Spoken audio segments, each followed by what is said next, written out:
You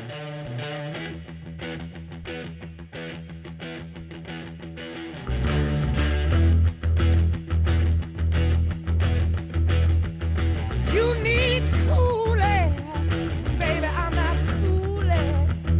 I'm gonna send you back to school, way down inside. Honey, you need it.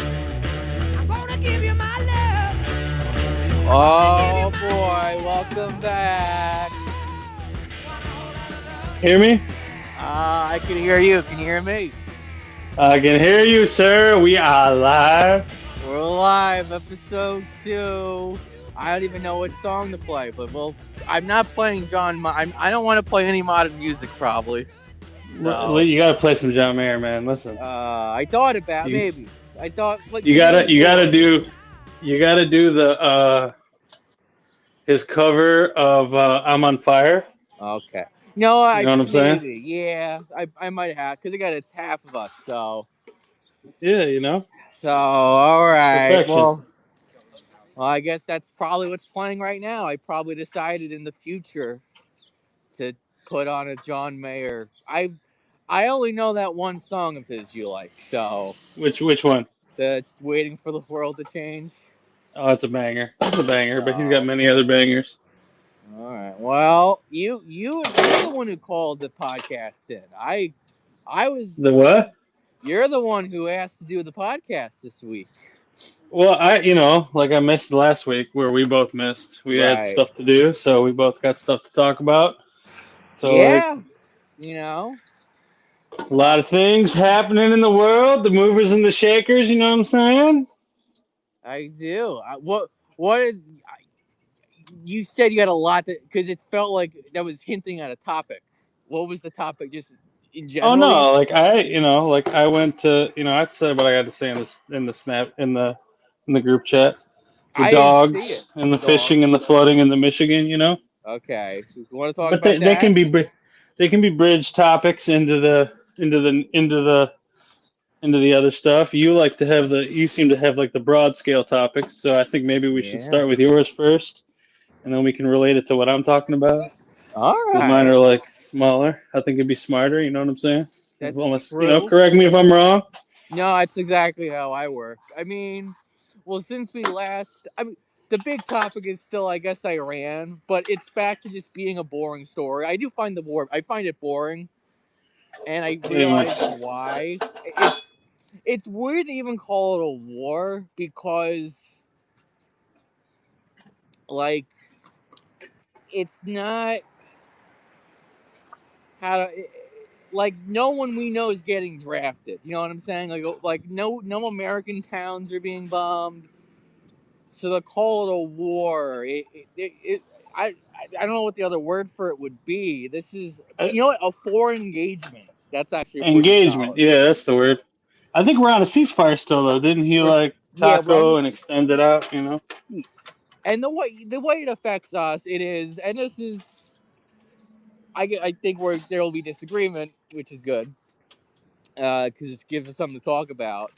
The way I do see the war is like, oh, it's a giant money waste. It's like let's put it this way. So there's no public bathrooms in New York City, Mm-hmm. relatively speaking. It's All like, right. well, why don't we take the bombing money and just do public bathroom? They Like, did say that. They did come out and say that we used up a shit ton of emission or munitions in the little bit of the war, in the first bit of the war. So yeah, there's probably going to say, be a new round of military Tommy. spending. Oh yeah, okay, I caught my. Let me. I gotta turn. So let me just silence. Give me 1 second. Let me put my phone on not disturb. Okay. Uh, do not disturb is on. Because what I just found out, I got a robocall from my job, the New York City. Well, that's another interesting thing we could probably, because everything that I have right now is government provided. Everything. Mm-hmm. So that colors my perception of socialism. You know. So, as in being pro some version of it, but that's another story. but they call you and I guess it interrupts the space, and I have to put it on do not disturb. Mm-hmm. Speaking of that, though, yeah, that's the way the war affects me, and even then, it's like it's still remote ish, but it's like it's yeah, I don't like it. I would punish, I would vote for the other candidate because of this war. Because to me, it's Yeah. like, well, yeah, I mean, what do you think? I kind of said my piece. So like if you're someone who's not like directly like involved, like again, like I said at the beginning of it all when it first started, Well, you know. what did, we haven't even covered it on the program yet. I mean, what was your original take on, I guess, February 28th, you know? Well, my take is I hate war. Like Okay. obviously, like I'm just like everybody else. I do not like it. I wish the world had no war. Like I mean, obviously I'm a Catholic, but again, like you alluded to at the beginning, when you were talking about we really don't know if we can call this a war, whatever it is, engagement. I live in America. If you're telling me that the intelligence says that Iran was such and such away from 5 minutes away from developing a nuclear weapon that they're going to use to, uh, threaten us, and like sure. But if it comes out later that this intelligence is another one of those failures like they had under the Bush administration, there's actually no nuclear weapons, which hindsight is always 2020. We don't know, and we won't know probably for some years. Then yeah, man, this is going to be looked back on the same way and judged the same way the Bush administration was judged for the Iraq War, Right. rightfully so. And again, but the whole nuke thing, if that's true, which again we've discussed in the group chat, with the way the negotiations went, and at least what's reported on the negotiations, I don't really see how it couldn't be. It looked like Iran was given quite a few options to, pretty much just give up your nuclear material and quit funding your terrorist ops, and you're fine. We'll hook you up. We'll take you off sanctions, the whole nine. But they didn't Right. want to do that, so it's like okay, you're driving a hard bargain here. What do you want? Yeah, it does seem, again, without me even taking a side, it would be the litmus test is, do you believe the intelligence claim or not? Because if you do, obviously you're going to go one way. If you don't, I mean, and and I've noticed with a lot of anti-war people, they just fully don't buy that Iran is making, they just don't even buy it. They just automatically assume it's bullshit. Right. So And that's the problem. That's where you get into like Shapiro's point, where it's these people are conspiracy theorists, anti-American, all this other stuff, and it's like, I mean, kind of, yeah. You gotta go with that. Like unless you got evidence, produce the evidence. But well, they'll say like, again, I'm not on my computer, and I don't even find the topic that interesting. I know I'll say again, and it is interesting. I think which we've talked about before, which we can now talk about on air, the anti-American stuff I think is interesting. And this is a subcategory of it. But like I don't know, I feel like I'm wasting my time talking about it. There's other concerns I have right now that I think are much more dire. The war is, it's just one more example of like, why are we spending our money? And then, but well, I anyway, mean, there's a lot of stuff. So like you say, why are we spending our money, right? So there's a lot yeah, of stuff that goes into, like, if this was just some like how do I put it? Like a factional conflict out there yeah, that really didn't have no bearing on like what was right. happening. But again, like the I get Straits no. of I'll Hormuz, say this, man. and this Like is I hate. well. Oh, keep Go going. ahead. Sorry. No, keep going. No, I was just gonna say the Straits of Hormuz, and like I know, like everybody hates, like GDP line go up, Republicans, blah blah blah. Right. Again, man, I'm of the opinion that you don't realize how much of life, we'll say life, quote unquote, here in this country depends on that stuff. Like, you can make the case that that's not good, that we shouldn't be that reliant, whatever you want to say, for sure. But at the current moment, we are reliant, or Right. maybe not us so much, but the way that, the global order, quote unquote, the famous catchphrase that everybody hates on and is discussed up and down the ages online, is What's the very much phrase? ordered toward that. What's the phrase everyone hates? The global order. Post Yeah, war consensus. that's another The buzzwords, man. You got to get them buzzwords in there, oh yeah, I mean, and they're good to. There's a lot to talk about there. Um, because I do lean towards that place that like Patrick Buchanan and Bernie Sanders agree on, which is like, yeah, this doesn't serve us, and in the ways it does, it serves our material interests, not the spirit. But Yeah, and that's a worthy debate to have. But again, like so, even Pat Buchanan, he was pro defending America's interest abroad. Even if you look so back yeah, on some of his stuff, and to like be he fair, was. yeah, keep going. No, that's what I was just gonna say. That Pat Buchanan was pro defending American interest abroad. And yeah, That. what's been interesting is a lot of what you can call the dissident right I follow is actually supportive of the war because they do, and the Fuentes types make fun of them, and I think it's pretty funny when they do. But Mm-hmm. there is, there's people I follow that are like they support it for I think different reasons than you do, or it's different enough. Like they're just totally cold imperial types. Like we should rule more shit. You know, that's a I little bit mean, different. So it's the moral mission's not there. Does that make the sense? yeah, and like Um, as far as like when you say that in that terms, like we should rule more shit.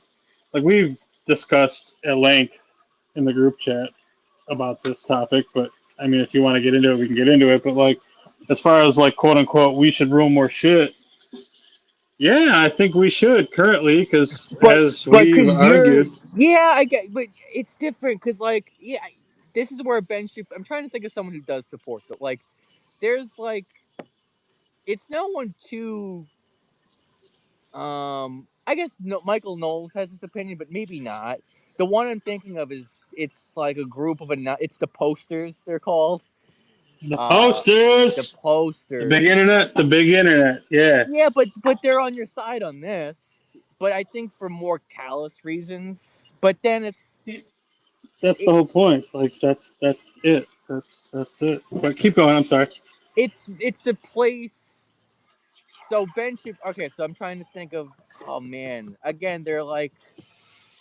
So Captive Dreamer's probably the big one, but there's others. But he's the big one who supports the war and is a total Trump. Like he thinks Trump should be the emperor. John Doyle, perfect. John Doyle is a dissident. He's the I don't most really dissident. follow. Yeah, but he's like again one of these like trust the plan Trump voters who think the plan is going to end up with JD Vance ruling the country for 40 years, right? Right, but these are real people. Like, and so they think they support the war for Okay. a similar reason that Ben Shapiro does, but the distinction, I think Ben Shapiro cares if we're the good guy or not. John Doyle does not. Well, that's the If thing is like you these know, people. Again, and I keep you sometimes agree, sometimes don't, but I keep falling back on that big internet argument where a lot of people that we see online that you're quoting, but they're that's a real thing. I mean, that's I think these aren't. So that we could probably have more discussion on, which we kind of started on episode 1. I am kind of a big critic of the theory, admittedly, which I guess we could maybe get it even later in the program. I mean, if you want to go longer tonight, we can. I got quite a bit of time actually. I mean, we both do. If we We'll see. want to Hey, go we'll see. longer, We'll see. We'll see. I'm gonna. whatever you want to do, man. It's your show. Okay. I'm here. What I was gonna. So the thing when, because I think your implication is that not many people hold the John Doyle captive dreamer. America should just fucking own everything. You'd say. No, I think it's okay. Let me put it this way. I think most people aren't as invested in the brand, quote unquote. We'll call it the Oh, that's fine. brand, Yeah, that's right? obvious. But I'm talking more So, about like, the actual political position of America should rule everything. Because that's not exact. Ben Shapiro's opinion is that America should rule a lot of stuff because we're a moral, good yes, country. yeah, he makes the what does he say? The compared to what argument, which is okay, sure. But So if you were to walk up to somebody, my point is, if you were to walk up to somebody on the street and say it like that, it'll come off to them as America being prideful, right? You're being prideful, like for liberals, when you say yeah, we're the greatest, like it just yeah. sounds prideful. But what's But America, interesting, but people aren't into it in that right, way. right. People support that view, just not, just in that. How do I explain this? They're not that invested. Most people don't, they're not paying attention to what's going on in other countries. They're not paying attention to global finance and global Which is politics and liberal, all that by the way. stuff. Like that's definitionally what liberalism is. It lets you. You could say that. I mean, that's. I guess I I would say think, that's your okay, argument. sure. I mean, yeah, You know. maybe, whatever. Like, we can get into that part, but the broader point that I'm making is that people that, who are making these points and these Yeah. amateur, we'll call them amateur, whatever, big internet philosophers online, they Yeah. got a brand that they're building, right? They want Right. to be a common, quote unquote commentator, right? Right. Most people in the real world, they don't really want to do that, man. They just want to, they want to have their, they want to raise their family, have a little bit of fun So that's here liberal and there. because I They guess want to be able to go to the store and buy the shit that they need for their family. They want to be able to put their kids through school right. and maybe retire with a little something at the end, have some fun along the way. Right. Take a vacation once a year, maybe. So my issue with that is like, okay, so how long would you say? Okay, this is actually really good. How long would you say people have had that mindset in America? Would you say? In America, Yeah. I don't know. Again, we're gonna probably go back to like after World War II, man. Like, I Okay. mean, it's like you look back at the famous picture right after we won the war. Well, I Oh, forget the the name of one the painting. The one where victory the D-Day. sailor is Yeah. bending his lady over, giving her a Well, smooch. they didn't know each other. That You was know it. that? We won. We're good. Like, Right. we're gonna live our lives now. Right. And if you look back on any real, since the war, any wars that we've had since that have always had a modicum of like, were we Right. okay? Like, they switched from like, we got to win these wars, like, it was a do or die thing, like World War II was, to like you used the word engagement. Yeah, that's a much You better know, word actually. Engage. We've in our you know what? The last war was Vietnam. I'd say because everything because that no, Vietnam was an engagement too, man. If you look into like Robert McNamara and but the quote unquote suck period, like that was the first part of Vietnam. Maybe it was a war, but at the because towards the sixty end, thousand people died. 60,000 boys died. You yeah. know. But at the end of it, it was very much a engagement, a Oh, for managed sure. Because engagement. if you a few minutes ago I defined a war as something that affects the average American. That's a war. And that did affect. I mean, again, But that 60,000. was, You know, again, when you get into like these engagements, like we after World War II, that was the whole idea, right? That right, was the whole idea behind, the United Nations and right, all of that stuff is like, how can we try to ensure right, that this amount of pain and suffering never right. gets inflicted on humanity again, Which is right? And that interesting because I wonder if you don't have that, that kind of kills the human spirit. what? Not having great conflict, which I think is that would be. I mean, a lot of not you can't even call them post liberals anymore. Well, it's complicated because okay, Right. when you're saying not having great conflict, there's this gets into like Truman's point in the book The Rise and Triumph of the Modern Self, where he makes the case that we switch to an internal psychological Right. quote unquote individual versus a external. So like when you say conflict, like yeah, you can have external conflicts with your surroundings and your environment, which I think we're probably on a granular or on a 60,000 foot view of history, with colonization and exploration and the British Empire period leading into the 20th century, all that stuff.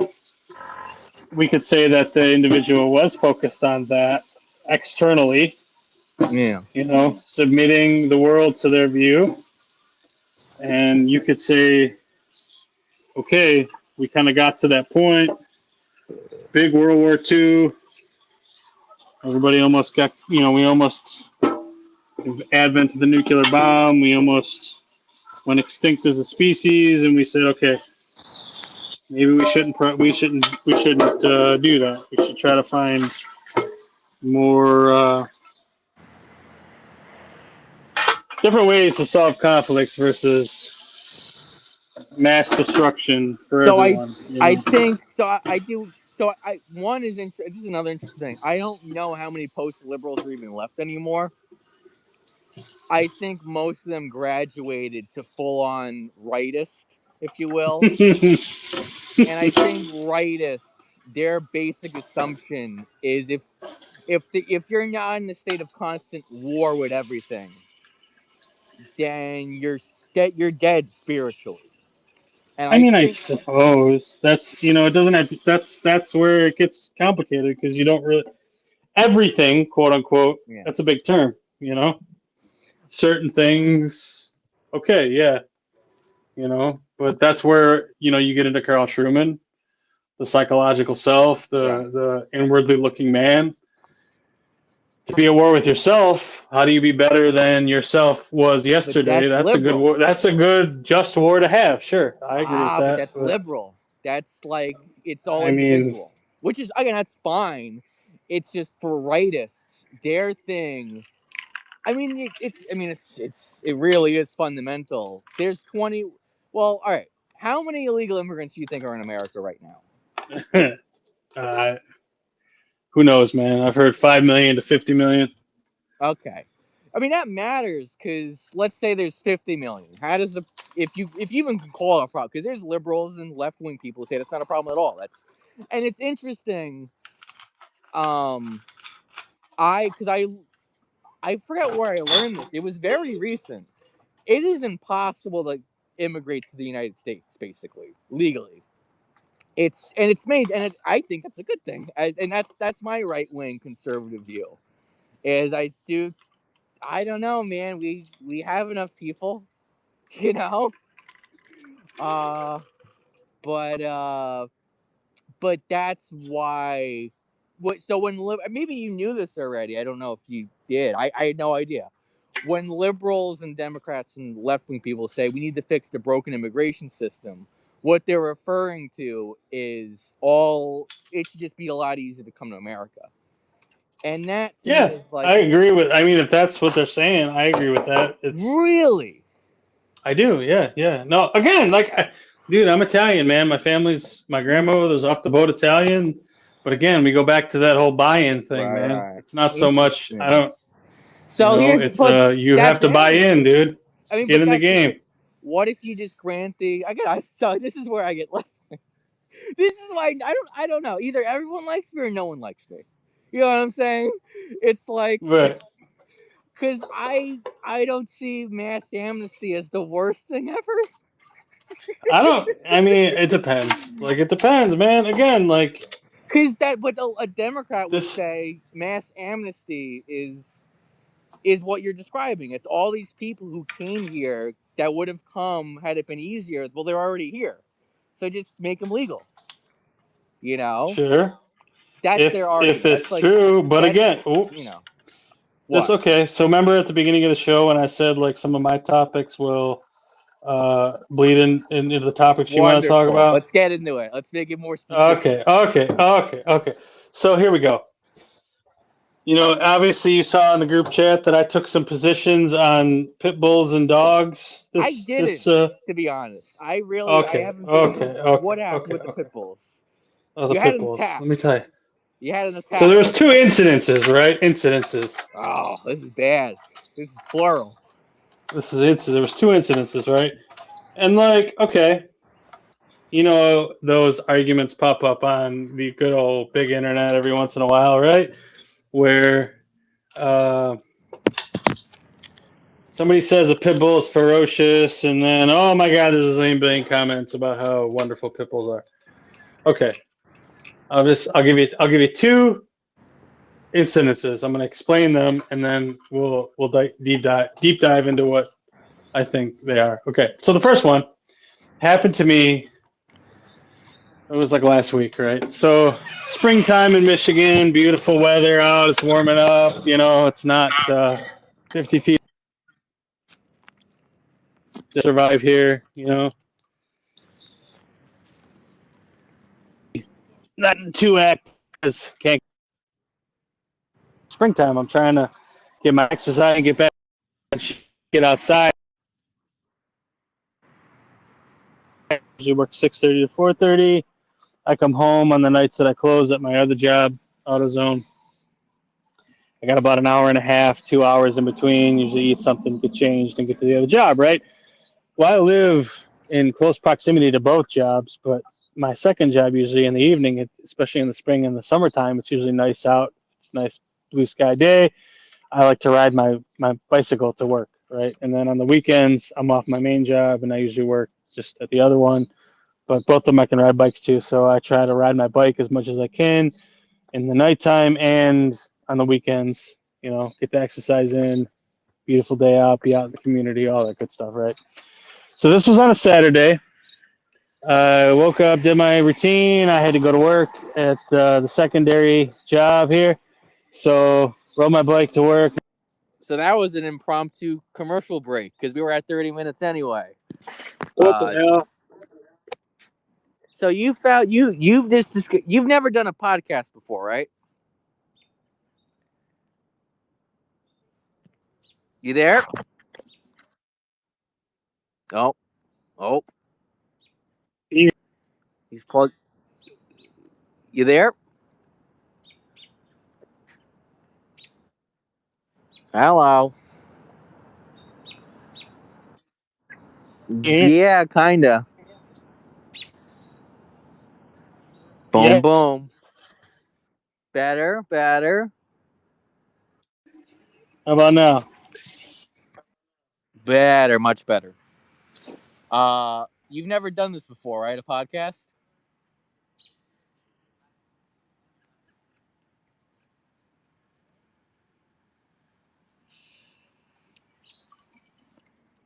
Uh-oh. Oh, what am I listening to? What is this? Can you hear me? Yeah, better. All right. No, All I've right. not done a podcast before. So you've just discovered one of the best parts of it when you talk for like 5-10 minutes and then you find out, oh, I wasn't recording. That didn't record. That's Oh really yeah, fun. no, I went off on a tangent. How far was I into the story? What was I talking about? Bicycles. You were riding your bike. Oh, So and then what happened? you cut out, and then you like disappeared, and then now you're back. But we're back. So Oh, so what was I talking about with the bicycles? How far did I you get were into that? riding You your didn't even bike. get this. You said you were riding your bike to work. And what happened? That was it. That's when it cut out.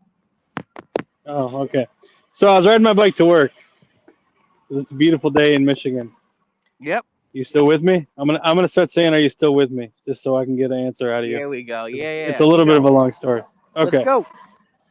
So I was riding my bike to work, and on my route, cutting through the neighborhoods, on one of the streets that I cut through, there's a little church there, and there's in the back of the church there's a little park, right? You still with me? Yeah. Okay.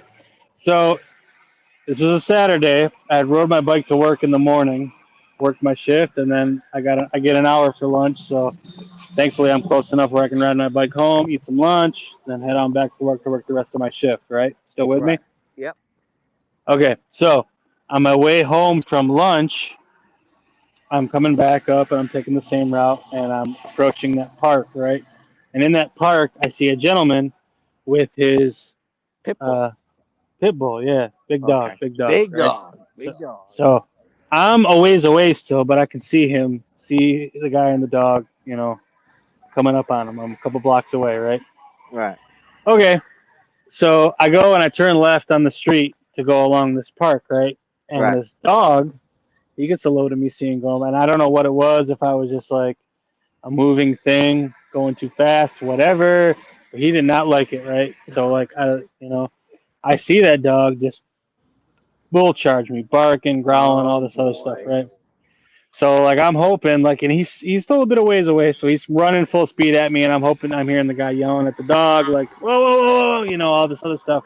I'm hoping he grabs a hold of him, but he doesn't, and he comes up and like just as he's like about to get a nice chunk out of my thigh, I'm able to jump off my bike and like kind of keep my bike in between myself and the dog.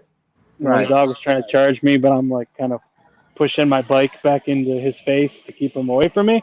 Right. And I was able to defend myself that way. Like he bit my bike pretty good, like, but the guy was able to come and get a hold of him, the whole, I'm sorry, never did this before, yada, yada, Right. yada, whatever. I was okay, like I'm a full grown guy, relatively okay shape. Like it didn't hurt me or whatever, but like my thinking is like, okay, you're I've been by that park a bunch of times in the past, and I've also seen a lot of younger kids just out there riding their bikes around in that area. Little kids playing with chalk, in the driveway of the church, whatever. If it was one of them who didn't happen to see the dog and Well, the yeah, guy way man. away, And it's a it could have common been story. could have been really nasty. Okay, So so that's story number one. this is right. That's the first story, right? Right. So there's two. So the second story is a little bit different. This one involves one of my favorite fishing spots in Michigan. This spot is about an hour ish, 45 minutes drive from where I'm at. I live in kind of like a suburban, partly rural area, but this area where I'm talking about, where I go fishing, is like very, very rural. There's state land there, and when you go out there, I mean, there's farms and stuff, but they're like very far and few between. Like you got to go a couple miles, and then you maybe see a house, a couple more miles, and there's another house, that kind of thing. So these people out there, they own significant portions of land, but there's also state land mixed in with it, whatever. And like, you still with me? Yeah. Okay. So when you go out to these spots, there's access points, and like the DNR usually has it's like a parking area, but really all it is just like a little pull off the side of the road, a little gravel square where you can park your car, that kind of thing. So I go out there quite frequently because there's a river that runs through it. It's the Black River. It's like one of my favorite spots. Like summertime bass fishing is great. I go there in the fall because there's duck galore. It's my favorite. It's where I told you like I wrecked my kayak, and then Yeah. it's that same spot with the Shootbelt Road, all that other stuff. Ghosts out there. There's all kinds of lore in there. I love it. It's one of my favorite pieces of state land. It's close to me. It's like my home turf, if you will. Right. I've been going there for years. So the spring, I go out there, and I go out there like, again, I go out there in the summer to fish. I go out there in the fall to hunt. I go out there in the spring just to keep an eye on it, see how the spring runoff, how it's going. I hike through there. Like I've been all through that. So my first round after the thaw early in the spring, this was early March. I went out there, and I pull up to this gravel pit, and like I say, once you pull up to the parking area, it's probably like a 2.5 mile hike to get into the river valley, where you're up at the water. But you're going through some brush, and then there's a wooded part of it. There's a little piece, where there's some beaten down trail if people have went in there, but there's not really like any maintained trails out there. It's just kind of is what it is. Right. Still with me? Yeah, man. All right. So I pull up to this parking spot, and as I'm coming in again, it's dirt road, woods on both sides, and nothing really around there. There is property, but you got to go about 2.5, 3 miles down the road to get to anybody's house, right? Right. And then it's on the right side, and the left side of it is all state land. It's like 6,000 acres, right? So I pull into this parking spot, and like I'm thinking I'm by myself, so I'm not really paying like that much attention to my surroundings. Like obviously I pull in, and like there's cars around. If I see cars, like maybe I'll, my alertness will go up a little bit. But I hadn't seen anybody coming down the road either way, and like there's nobody parked in this parking space, so I'm like just in the zone. Jump out of my car. And I go around the back of my truck, and I'm like getting my gear ready, like I'm putting my backpack on and all this stuff, like putting stuff in my backpack, and because I'm gonna hop on the trail, and it's like a 2 mile hike to the water, right? Mm-hmm. Still with me? Yep. So as I'm doing that, I happen to look to my left, and like right there, like walked up to me at my thigh, like I could reach out and pat it, was another gigantic pit bull. Now this one, it wasn't like aggressive or anything like that. Very, very friendly dog. Like I had no issues with it, no concerns, nothing like that. Other than like I'm in the middle of mostly BFE, right? Nothing Right. around. And my immediate concern is like, holy crap! Like if this, like it had a collar, like Right. so I'm thinking, okay, is this dog somebody's that lives around here? Because if it is, this dog is like 3.5 miles, 3 miles, whatever it is, even if it's the closest house, Mm-hmm. away from his property, number one. Or number two, is this dog like, did somebody drive out here because it's like relatively secluded and there's nothing around and just dump this poor thing here? Because he like walked right up to me, like he's very friendly, wagging his tail, like, what's going on here, right? So like whatever, like I I half thought maybe should I bring this dog home with me if he's abandoned. I don't want to leave him out here. I'm gonna starve to death, or he's gonna end up dead, right? If somebody Right. just drove out here to dump the dog. Okay, him and Hodge didn't think much of it. I'm like, no, he's got a collar. He looks relatively well fed. He's got to be somebody's dog, right? Right. So I ended up just leaving him there. Whatever. Okay, so I went back out there today. Oh boy. And this is a today story. Yes. So I went back out there today, same spot.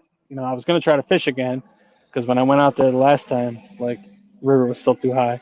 River was still too high today because I ended up hiking it. But again, like this time when I pulled in, I'm like, let me test this theory. Nothing there, but I pulled my truck out instead of jumping out of my truck right away. Like I just sat in there and waited. And about 20 minutes go by, and here comes this dog again. Oh boy. Like looking around, like looking at me, like what's going on here, right? Right. And this time I didn't get out of my truck to like, pet the dog or anything. I just watched him. And after a minute, he seemed like he lost interest, and he turned around and started walking back down the street. So I picked my truck out, and I'm watching the dog go down the road, and it took about 45 minutes, but he ended up going into a driveway where somebody lived. So Good. okay, now I got my answer. This is somebody's dog that lives out here, right? That just free range, man. Not on a leash, not on a nothing. Again, no problems with the dog. Very well behaved, very friendly. But again, like this isn't just now. Like my previous story was in like a city, suburban area, but now you have another threat, right? Where again, I go there to do a lot of fishing, but in the fall, like I go there to do hunting, right? So boy. Yeah. people are out there carrying firearms. They don't know the dog. They don't know if he's a threat. My point is like people are very irresponsible, right? And this is why, like it's not so much an argument against the dogs or the breeds or anything. Right. It's an argument against like you don't know what could happen, right? Right. And it's funny because like as I'm watching the dog go in there, right before I left, I started driving down the street a little bit, and like a truck came out of that driveway, and I was able to stop and have a chat with the owner. And like, Right. I asked him, I'm like, hey, is that your dog? And he's like, yeah, why? Why did something happen? Like, very concerned. I'm Right. like, no, nothing happened. Like, no, I just have encountered him now twice. Like, I come out here not every day, but Right. relatively frequently. Like, I come to this area to fish. It's state land, like, beautiful area. Like, like I love it out here. But I have seen him twice, and I did say this, and I hope he took it as a warning. Right. Maybe you should consider keeping a closer eye on your dog. Is that I did say, like, hey man, like, I came very close the first time I was here when I first met him to taking him home because I thought somebody abandoned him, and like he's like, yeah, no, that's my dog. That is how he did throw this in there. He's like, that's how I got him though. Somebody abandoned him. Oh, wow. And I was like, that's interesting. But that's my point is like, and it's very relatable to me, like not to make the case that, animals are similar to dogs or anything like that, or, animals are similar to humans, but it's people's reactions to things, Right. are very similar. Like, yes, like bad things can happen, but a lot of them, if you look back and analyze what happened, you can find a lot of things where people made very dumb decisions, right? So in the first story, dumb Yeah. decision, this guy's out there without his pooch on a leash, right? Right. This other side of it is where this guy has this dog, and in his mind, he's probably thinking like, yeah, I'm in the middle of BFE, like there's nobody going to come out here, like I can not chain him, let him have free run, like, Right. and that's very common. That type of thinking is very common in very rural areas where Well, I was going to say, I've that had sounds it. rural. I mean, that sounds very rural. It is. It's a mentality where like, okay, people who live especially close to state land, they a lot of times think of that as their extension of their own property, right? Right. Even taking the dogs out of it, I've had situations in the past where I'm fishing on a section of state land that backs up to somebody's property, and have come out and yelled at me, thinking that, or trying to say that I'm trespassing on their property, Right. and I'm pretty religious about, I use the Onyx Hunt app.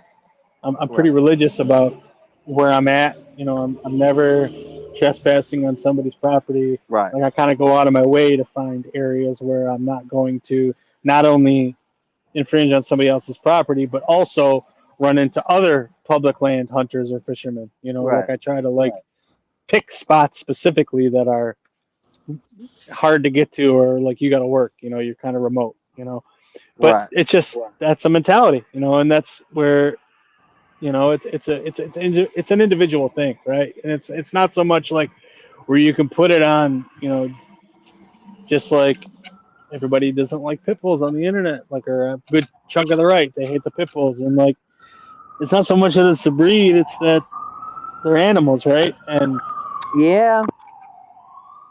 they're a very popular breed for people to own right now. Like if you look at some of the statistics on it, it's a thing where like the more people own a certain thing, the more instances that specific breed is going to have to run into contact with humans, and obviously Right. like more opportunities for bad things to happen, right? Right. Where if like, all of a sudden like everybody likes to cite the beagle. Like, oh, the beagle bites a lot of people too. Well, that's Right. also because the beagle is a very, very, very, very popular Right. pet, a Okay. breed to have. Same thing with Goldens, right? So Right. it's just it's just some things. It boils down to like, okay, and that's why I hope, I wasn't trying to be rude or step up on that guy or anything like that, but just like, just know that, hey man, like you should probably think about that. Because like, say, for example, like the person that the dog walks up on at one point at that game area isn't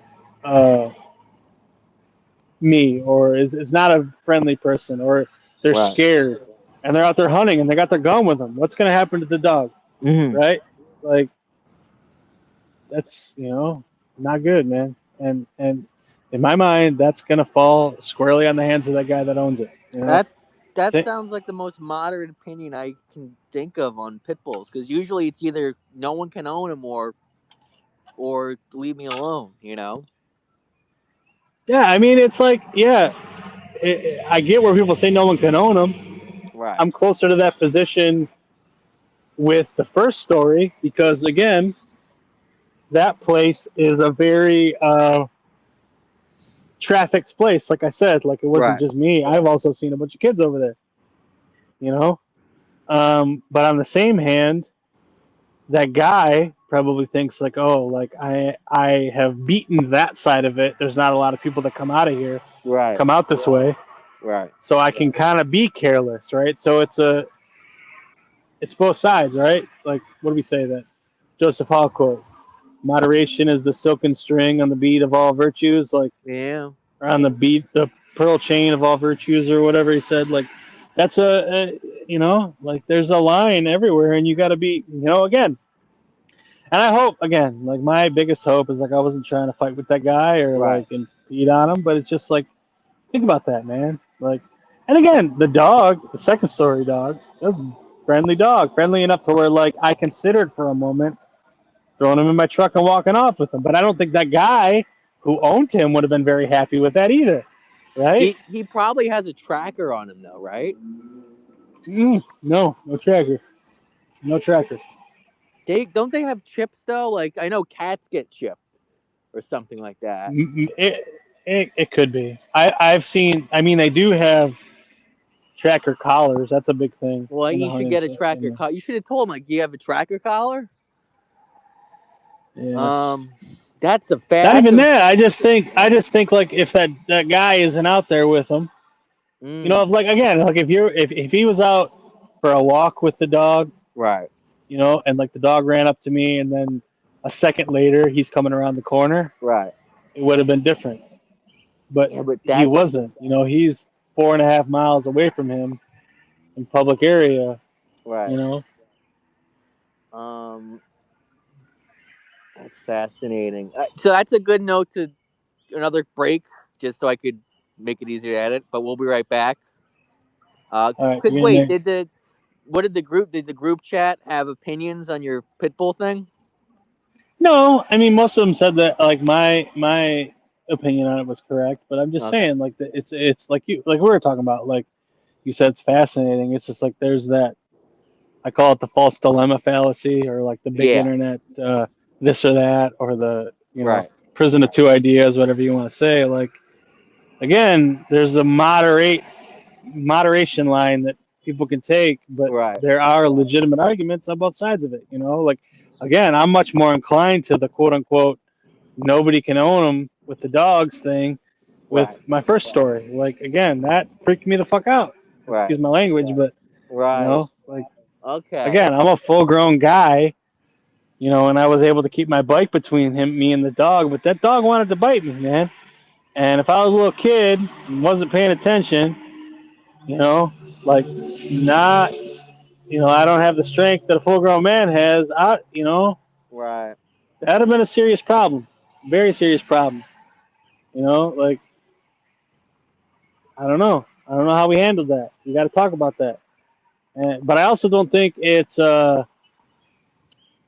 you know, kill the breed. The breed is horrible. I think it's Right. the people, the people, the people, the people. What is that old Spider-Man quote? With great power comes Power great comes great responsibility. responsibility.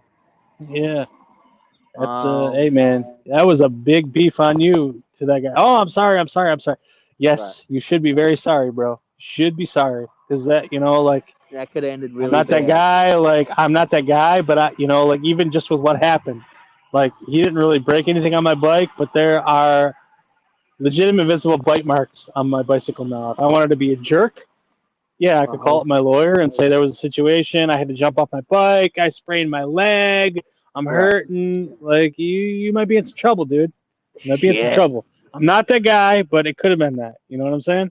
Could have been that you. He could. That could be. That could. That didn't have to be you on that trail that day. You know. Yeah. And that's the problem. Where like, okay, yeah, I gave you, I was generous and gave you the get out of jail free, but that's where you get into like, what's her name's arguments? Beth Stuckey, Yeah. toxic empathy. Oh, Matt Walsh should probably tell me I had toxic empathy with that guy. But on the other hand, it's like I don't want to fucking excuse my language again. I don't want to like put this guy through hell and then like the dog ends up killed as well. But I yeah, want the guy to be more responsible and cognizant of what can happen if right. you're not, like if you're not responsible for that, That's a good note to cut to break on. All right, I'll send you another link. All right, All be right back. right. Alrighty. Part 3. That was so we're at like the 53-minute mark, basically. Uh, there we go. There we go. I hear you. Yeah, it sounds like that story of yours. It is basically like a capsule of, I guess, your worldview, which is personal responsibility and that kind of thing. Hold on a second. I'm trying to get my thing situated. Yeah. Beep boop, boop boop bop, da boop boop bop.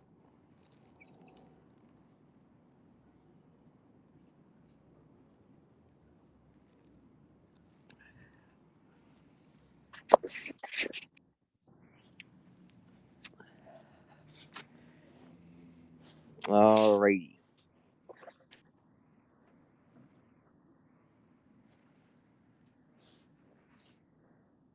Hello? You there?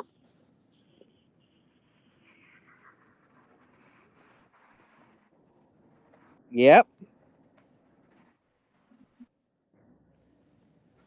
Hello? Yep. Can you hear me? Yo. I can hear you. All Can you right. hear me? Yeah, I can hear you. Uh, All right, we're good. yeah. Like it's that like that story of yours. It's like again, it's like a little capsule of, I guess, your worldview, right? Yeah, and that's what I was getting. Yeah, I guess that's what I was kind of getting at. That's why I brought it up. So yeah, it's a good story. Before I get into all right, because the big thing that's been on my mind since we last did a podcast, we did it. I mean, I was already dealing with it then, but um, so I've been trying. I guess. I mean, I don't know how you define. I've been trying to crack the dating thing, and it's Oh, this is a big been one. The yuppies. You oh scared the yuppies? yeah, it's definitely, this is an F. This is really bad. But we could talk about that. But I do. I There's this thing which when you say it out loud, it is. I can see why it sounds annoying. But you'll see that on Twitter, the exaggerations going on where it's like, oh, you have no idea how bad it is, or you have no idea what's coming, or like it's worse than you think. You know what I'm saying? Yeah. But with dating, at least, again, we'll get into this because this could be a location thing. In New York City, I would definitely say, uh, don't. No, uh, just don't. You know, don't Well, do it. tell me your take, man. What do you think? Tell me all about I it. think that I'm totally with the big internet on the dating scene for men. Explain I it. Explain know. your philosophy in detail. We're going to give you Oh, the floor, and I then will. I I will. will attempt to rebut it. I have a pretty good Okay. take, I think, on this that can relate back to the stories we told, and it'll be good. Okay. Okay. Great. Okay. I do. I want to be reasonable. I don't want to give in to like anger or I mean, outright misogyny or whatever. Um. So what I Yeah, if you're like, I mean, I just saw a post about it that I just shared that. So there's this thing. Yeah, this is basically the take is it's a thing in red pill circles and incel circles. It's called the 80-20 rule, which is 80% of the women engage with 20% of the men, basically. Um, and that's basically true, and that is my take. That's actually it. It's it to me. That's a reality, and you can from there you can have a variety of different takes on that. I would say for men, again, for the what you could say is the bottom 80%, I would say there's three options for you. Uh, the option one, well, yeah, what are the three options? Especially if you're more religious, because the conversation changes if you're secular. If you're secular, you could just pay for sex. Like you could jerk off, you could watch porn. It becomes a problem only for religious men who are, especially Christians, who are told you can't do any of that stuff. You have to get married. Uh huh. Uh, and that's been my interest in getting married. Is I don't like I know it's sinful to jerk off and look at porn. Uh, Sure. so oh boy, Tyler's here. Another married fit. I won't say it. I won't. Yeah, I won't. I won't say the word. Well, welcome, Tyler. We got a live listener here. Very nice. Yeah. Um, what was I saying? Yeah, We're talking. for young Christian men, you're supposed to not do that stuff, and the idea is what you're told is that's a sign that you're called to marriage. Yes. So the solution would be go and try to date. Either Yes. be more proactive because for years, I guess this gets my upbringing. I never talked to women ever. See, oh, Black he power. says the thing. He says the thing, baby. Keep going. What's the Keep thing? talking. That you Well, never yeah, when talk I to was women. growing, never. And I do think it's well, yeah, never talked to. And there's reasons for it too. I think, Speak and your mind, man. Don't hold back. Don't hold back. You have the floor. Say what I you got to put say, and then I'll say my piece. And I will very respectful. Not gonna insult you. Not gonna call right. you names. I think I put I figured this out. I thought a lot about it because you've been talking about this for a while. So I think I got a good one. okay. So, but Okay, keep good, talking. good. Keep talking. So when I put this together in 2019, basically the last time I was with, I guess, girls that were in my demographic or sphere, I was Hmm. 14. Okay. Because after that, I went to Brooklyn Tech, which was 70% Asian. Then I went to Buffalo State College, which was like 90% black, or in a commuter school. And then I went to SUNY Purchase, which was um, it was 60% women or 55%, but they were all feminists, and they don't nothing wrong with that. They just they don't they don't have that worldview, and that's actually what's interesting, which is just what I'm dealing with now. Uh, I think with feminists, both liberal ones and more even Christian ones, they just don't see marriage as that important, really. So like they don't mind waiting for the guy who's in like what you would call the top 20%. They're not going to take a chance with someone who's in that lower echelon, whether it's just because they're some motorcycles just passed by. That's kind of annoying. They're not going to take a chance with someone who they're not. Which you know what's tough is that is where I guess I'm a bit liberal, whereas I do get not wanting to date someone who's not to your fancy, whose face you don't like. Hmm. You know, but but that's the thing. But that's what's interesting too, though, is it does sound like women are prettier, like they're more attractive. Of course they So, are. Of course women are more attractive. but it's just, but you can see how that fucks up the math, right? Where it's like, if women are only looking for attractive men, there's only so many, you know. I mean, why do you think that though? Like, there's like, I don't know. Okay, all right. So based on what you said, I think number one, like, again, man, I'm gonna fall back on the Hallmark card, man. There literally is, like, this is about to sound cliche as hell, but there literally is somebody out there for everybody. Like, there's Why do you think that though? Like, what makes you think that? my experience. Like, I literally thought just like you, right? If, like, again, you ever hear the old Okay. adage that if you go looking for something, you're gonna find it?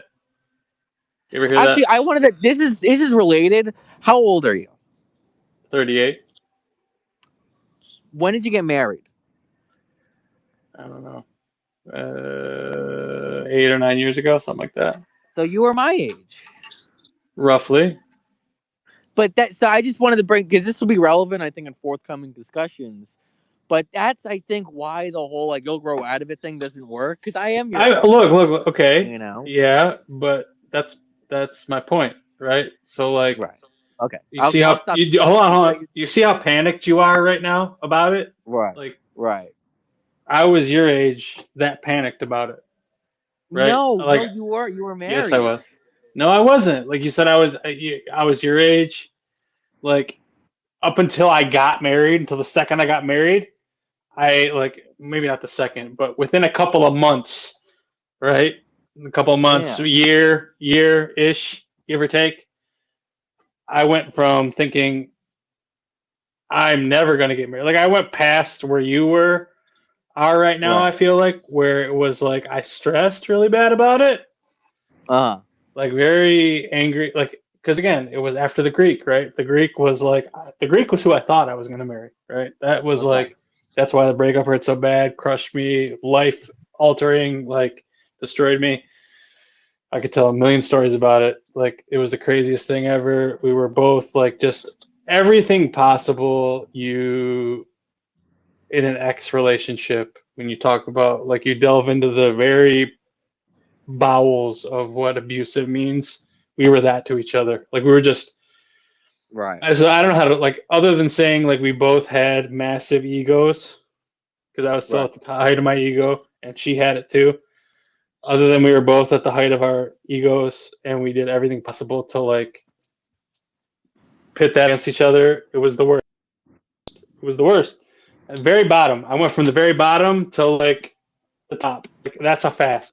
Like a stock market, like a Bitcoin almost, right? So, Right. like, what I'm getting at is that I was in that position where you are. I held all those positions and felt the very same way. The Everything you're saying, like, like the whole quote unquote red pill and It's not. then It's go. actually not red pill. There is a difference, by the way, which is interesting because I found this because I did meet a guy at my church. At Well, we'll talk into that too. But at the church that went viral, which is, I guess, interesting that I went there. But that's another story. I mean, it is related, but he's a red pill guy. Red Oh, pill guys, well, they're I really guess. they're. Go ahead. I'm I'm sorry. black pill, by the way. Black That's the pill. proper term. Okay. Because red pill says women don't know what they want. And I'm like, that's misogynistic. That's actually kind of gross. That's a little. I mean, that's a I lot, think, and okay, like, I don't like that. what I would say is that I'm red pill in the fact, in that I think not only do women not know what they want, I think everybody doesn't know what they want Oh until a certain well, point. That's what I think. You don't know maybe. what you want, and you don't know what you're capable of achieving until it Right. happens. Like, until, like, Well, the doors open for you, so to speak. You don't. Again, that's yeah. so, like, that's why, like, black pill to me is almost, it's almost worse now. Like, granted, like, and I'm willing to grant you, this is why, like, me and you get along so well, is because, like, I see myself in you, however many Mm, years ago, is that I held those positions. Like, again, like, I was never, like, a huge online person, so I didn't know, like, these online communities, quote unquote, existed, the red pill, black pill, multicolored pill, whatever you want to call it. I yeah. didn't know that they existed, and there were, like, what do you call that? Like a support group, whatever. But Right. everything they say, like, I read a lot of the takes from those people. I see them go viral online all the time, and I'm like, damn, bro, like, I believed that. I thought But that there's a way different. Okay. X amount of So years to ago. so to clarify, I guess we should clarify our positions then, because my position, again, it's what I said. If you are an average guy, dating is it's almost it's not gonna work. First of all, but No, hold on a second. Hold on a second. Don't say that. More It's deeply, just to finish it, that doesn't have to be a bad thing. no, That's the important part. no, So no. It doesn't say it that way. What I will say to you is the same thing, and this okay, is where like I'm gonna relate it back to the dog issue or the hunting issue, whatever we were okay, talking about before. Is like, okay, you will for sure if you're dating, and it doesn't matter if it's now with people's opinions now or back when I was dating. People's opinions are the same. People are people. I had right, a million, again, up until the point that I met my wife, all of the right. prior experiences I had with romantic interests ended horribly, which jaded my mind, But which that's is not my position. That's what, not my position at all. what do you mean? What's your position then? My position is that you can't date. My position Why? isn't don't date women. My position isn't don't date women. Everyone should get married if they can, as soon as possible. Okay. You should absolutely do it. Okay. My position is I don't think women want that anymore for What do you many reasons. Which we can Why don't talk you think about. women want But that though? They do I want that. think Even okay, let to me put it speak to this the way. feminist view, I think they feel hurt by men. That sounds so feminist. I'm sure maybe Because Tyler's okay, laughing. all right. Maybe Listen, he thinks I'm a I faggot. agree. I'll say I don't want this. to say that word on air, but What word? it's a little the F word. It's weird. I didn't know. What feminist? Oh, What's the F sorry. word? No, the other one. What's the F word? Say it. I don't know what you're talking The about. fag word. But it felt weird. I don't. It's on air. I could see why Piers Morgan bitched out on it. Because Tucker was talking to him and he wouldn't say it. It's a little much. But Okay. I think yeah, I think the feminists I could see how they feel. They see Andrew Tate, they see Nick Fuentes, they see Yeah, Trump, yes, that's my and they point don't though. want Is anything to do that with if men. yes, and women, again, that's a failure of men. Like women, like I'm not going to say that women are rightfully um, feeling that way, but again, just like how Yeah. I explained, my previous experiences completely jaded my view on women. That was Mm-hmm. me again thinking, and this is why like everything we talk about boils down to an individualist versus collectivist Yes, view and that's on true. it. Yeah. Where again, I took my experiences, which in my past life I didn't live very well. There were a few of them, more than a few of them. We'll say that they didn't end well, and that jaded my opinion on women in general because I took those experiences, which while I wasn't living well, there was a few of them, more than a few. We'll say that, and Right. extrapolated that out onto quote unquote women as a monolithic group, right? Well, so what's Feminism does that right? from the female standpoint, Right. right? Which is why the quote unquote red pill and the black pilling on dating is just literally the blur image of feminism for men, right? Both of those Kind, but things, kind of, but not. It's different. It is yes. different because again, No, it's because not. okay, what was your position? And then after this, we gotta Tyler should come back because we gotta go on break. I gotta get a new. We gotta start a new space. Actually, I'll start that. Well, no, I'll keep going and then we'll start. My view. Okay, so what was your position when you were at your worst with women? What was your opinion? I'm gonna do that. Same as yours, man. No, The but what whole it same what as the internet that you see, man. Like every but what woman, is it in eh, words, like in a and sentence? words. You want me to say it out loud? Okay.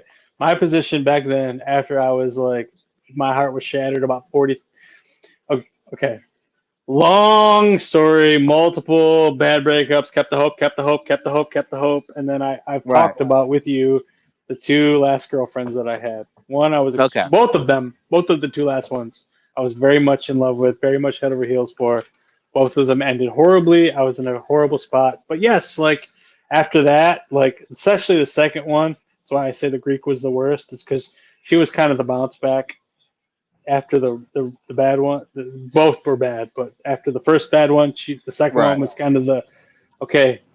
Second, I'm bouncing back here. We're gonna try again, and it ended the same way. Very similar things. Again, like she, again, I could tell we could Well, do like what's the? I'm guessing you're kind of maneuvering around women suck. yes, So that's not my position. no. I just women don't suck as a monolith. Certain But no, but women, your position at the time, you thought most women suck. yes, yeah, same thing that you See, I see don't think online. that at all. I think they're just different to the point where Yeah, they're but just not to be interested in marriage. be But completely honest with you, like yeah, you're politely trying to make the same point that I made when I was no, hopeless. not at all. No, Yes, no, you no, are. no, no. Yes, you are. Don't lie to yourself. How? You can lie to me and lie to the people on there, but don't lie to yourself. Yes, you are. You're okay. Maybe Well, okay. Again, hold on. Let me explain that this to you. doesn't. Hold on. Let me explain this That's to you. not rhetorically. Because That's not good. I'm not lying at all. okay, but let me explain this to you. What you just said is exactly the point that I got to. That same thing where I could say that and feel that in my heart right Yeah. before I got married. Right before I got married. So maybe, sir, you're a lot closer to getting married than you think you are. Well, it'd be not. I don't. But I don't. I just don't think that's true as a matter of fact. As in, it'd You be don't know that. nice. You don't know that because what you just Well, said that came out of your mouth. Like I would go to social outings where people, like I was at the age, like you just said, like you were my age when you got married.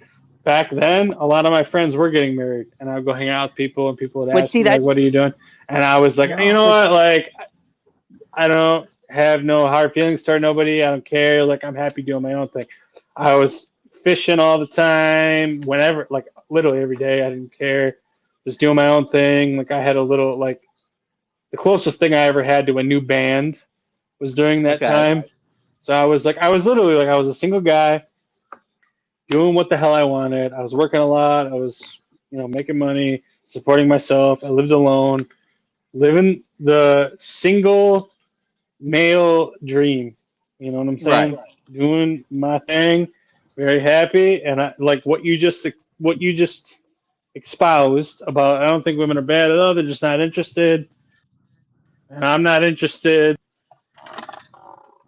That's it, right?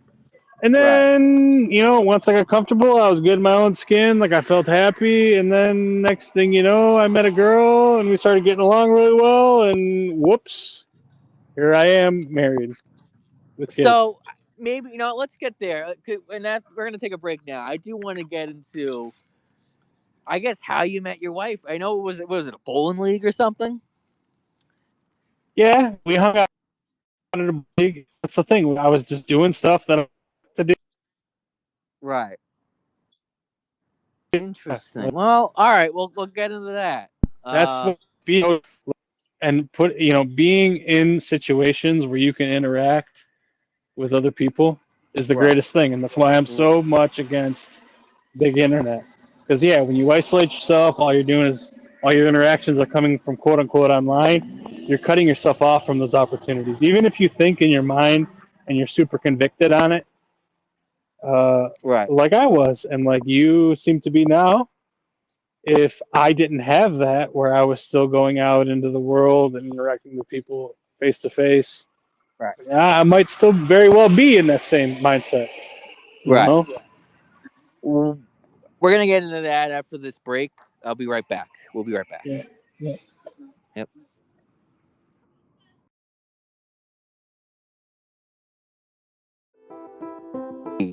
You there? Can you hear me? I can hear you. All right, we're back. Okay, so all right, So let's get back in. Let's jump back in. On I think this is the heaviest topic we'll probably talk about. So that's good, I guess. Yeah. No, don't be How did afraid to speak your mind, brother. how did you meet your wife exactly? Like, what was the exact? Like, what's the memory? Like, what happened? You go bowling and tell us Yeah, about it. it's a big group of people. Like I met her through like a bowling league. I knew who she was for a little while, Interesting. Okay. Okay. and yeah, man, and like just being around them people, like I espouse like, oh yeah, I work at AutoZone, I do this and that or whatever, and then just through talking to people, like again, she asked if I could fix her headlight. She came to my. I've told that story before. I fixed her Yes, you headlight. She did. You're came right. to my AutoZone. I fixed her headlight, and she was working at Texas Roadhouse. She went down, made some bread, brought it back to me. You know, and again, like there was a friendship there through the bowling league and through that, and like as we grew closer, like next thing you know, we're dating, and then yep, that's how it goes. That's So like, and it's and I'll tell. Well, I haven't brought him up yet. My old podcast host. I don't know if I should. I mean, it's not a private story. Well, the way I've seen it work. Again, this is my two podcast hosts, and we're not gonna get into like. There's a way you could be really dorky about it, where it's like, yeah, it's because their face looks good, which is like true, but I don't know. You know what's funny? This is this is to your point. There are a lot of the red pill shit, or even the black pill. It's like when you say it out loud, you gotta watch yourself. well, no, I mean, like it's just like it's dooming. Like you want it's complaining is what it It's is. not It's well, it's complaining. complaining, but it's because a black pill, red pill incel type would say, yeah, it's because their face looks good and they're tall, or it's like, yeah, it's true, but like, yeah, I It's. guess, I mean, it's not so much. It depends. Again, like there you go.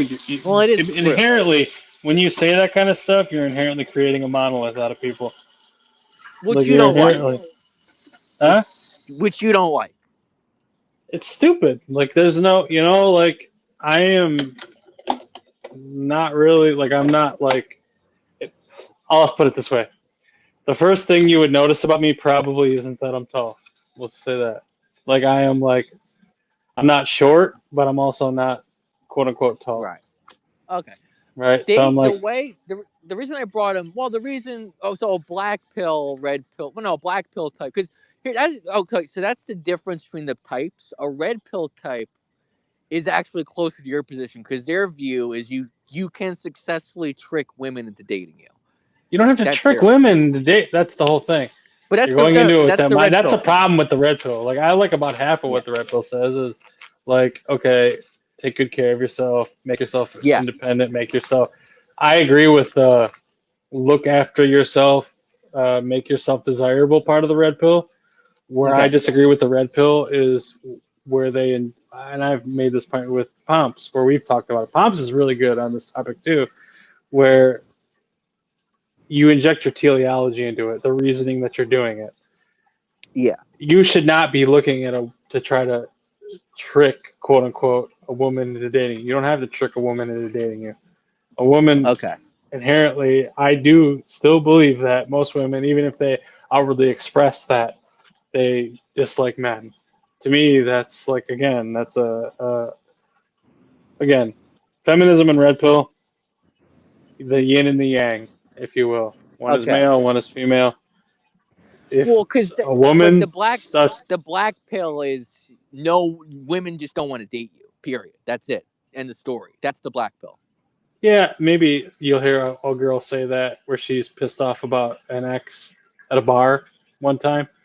Like if you would have talked to me directly after the breakup with the Greek, I would have sounded like that. I would have been full black pill on women. I would have been, that's why like, okay, everybody on the internet should be very happy that I wasn't big internet quote unquote active at that time because I would have been a huge influencer with that Right. because Well, you what know would you have said, that women don't want to date, or what? yes, but again that wasn't again none of what I would have been saying at that point would have been applicable to all women. It would have been applicable. It would have been just me exposing myself as someone who was very bitter after a breakup, which is exactly what it was. Bitter after a failure. which you will have, even if you date and you do everything the correct way, you're gonna have them. And like Right. again, that's why it's like Well, the I breakups are interesting because for Christians, you're not supposed to do that at all. You're not supposed to break up. It's are you no married? Like, no, um, and that again, I didn't like I didn't live a very Christian life before that either. right. You Well, know, right. So that's so another interesting point, as in people just aren't supposed to. That's not an experience people should even be going through from a Christian perspective. no, that's Um, correct. That's like if you want to go back to the no, you're right. You're right. so It shouldn't be, anyway, but it's just but I not. get it's yeah, this real whatever. This is the real world or whatever. Anyway, Not even but it's. Yeah, I don't know how to say it that way. I would just say that people make mistakes, right. and all of those, including the all women are the same, are mistakes. So it's mistakes compounded on mistakes. Yeah, I guess my view is not that all women are the. Yeah, that does sound red pill, but that's not my position. My position is for a variety of, I do think, interesting Yeah. reasons. You said your position is that women don't want to date you. Again, my Not position me. is No, not me. It's if it was just women don't want to me. date men. Okay, women don't want to date men. My position is Yeah, that mistakes compounded on mistakes, women who espouse that viewpoint are coming from it from a variety of personal experiences they had with men that ended badly, see, which I think that's was right. mistakes compounded on mistakes. Just like Okay, when I expounded that viewpoint, I happened to be someone who dated a lot of women, did a lot of stupid shit.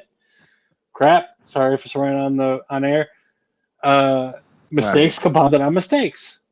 And yes, you can get yourself in a position where you make so many mistakes. It's hard to dig yourself out of a hole, and it's difficult. But it doesn't mean that it's not a mistake, and it's not the. Is that what I'm saying? It doesn't mean we should change the uh, correct viewpoint just because people make a bunch of Right. mistakes.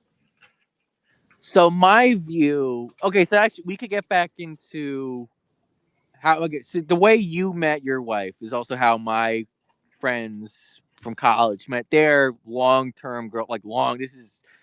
I mean, one of them. They've been dating for. One has been dating the same woman for 7 years, and others 9 years. So long term, very long term. Mm-hmm. Um, the way it's supposed to work is you're supposed to go, and it sounds so robotic, but you're supposed to go at a place that you both go to routinely, and then you see each other, and it's like this. And it is wonderful when you see it, like this mutual affection growing, you know. Mm-hmm. And then it like there isn't even the thought of asking her out. It's just you just say, "Hey, let's spend more time together in a romantic way because I like you and I think you like me." And she goes, "Yeah." That's how Mm-hmm. it What did went, she do? right?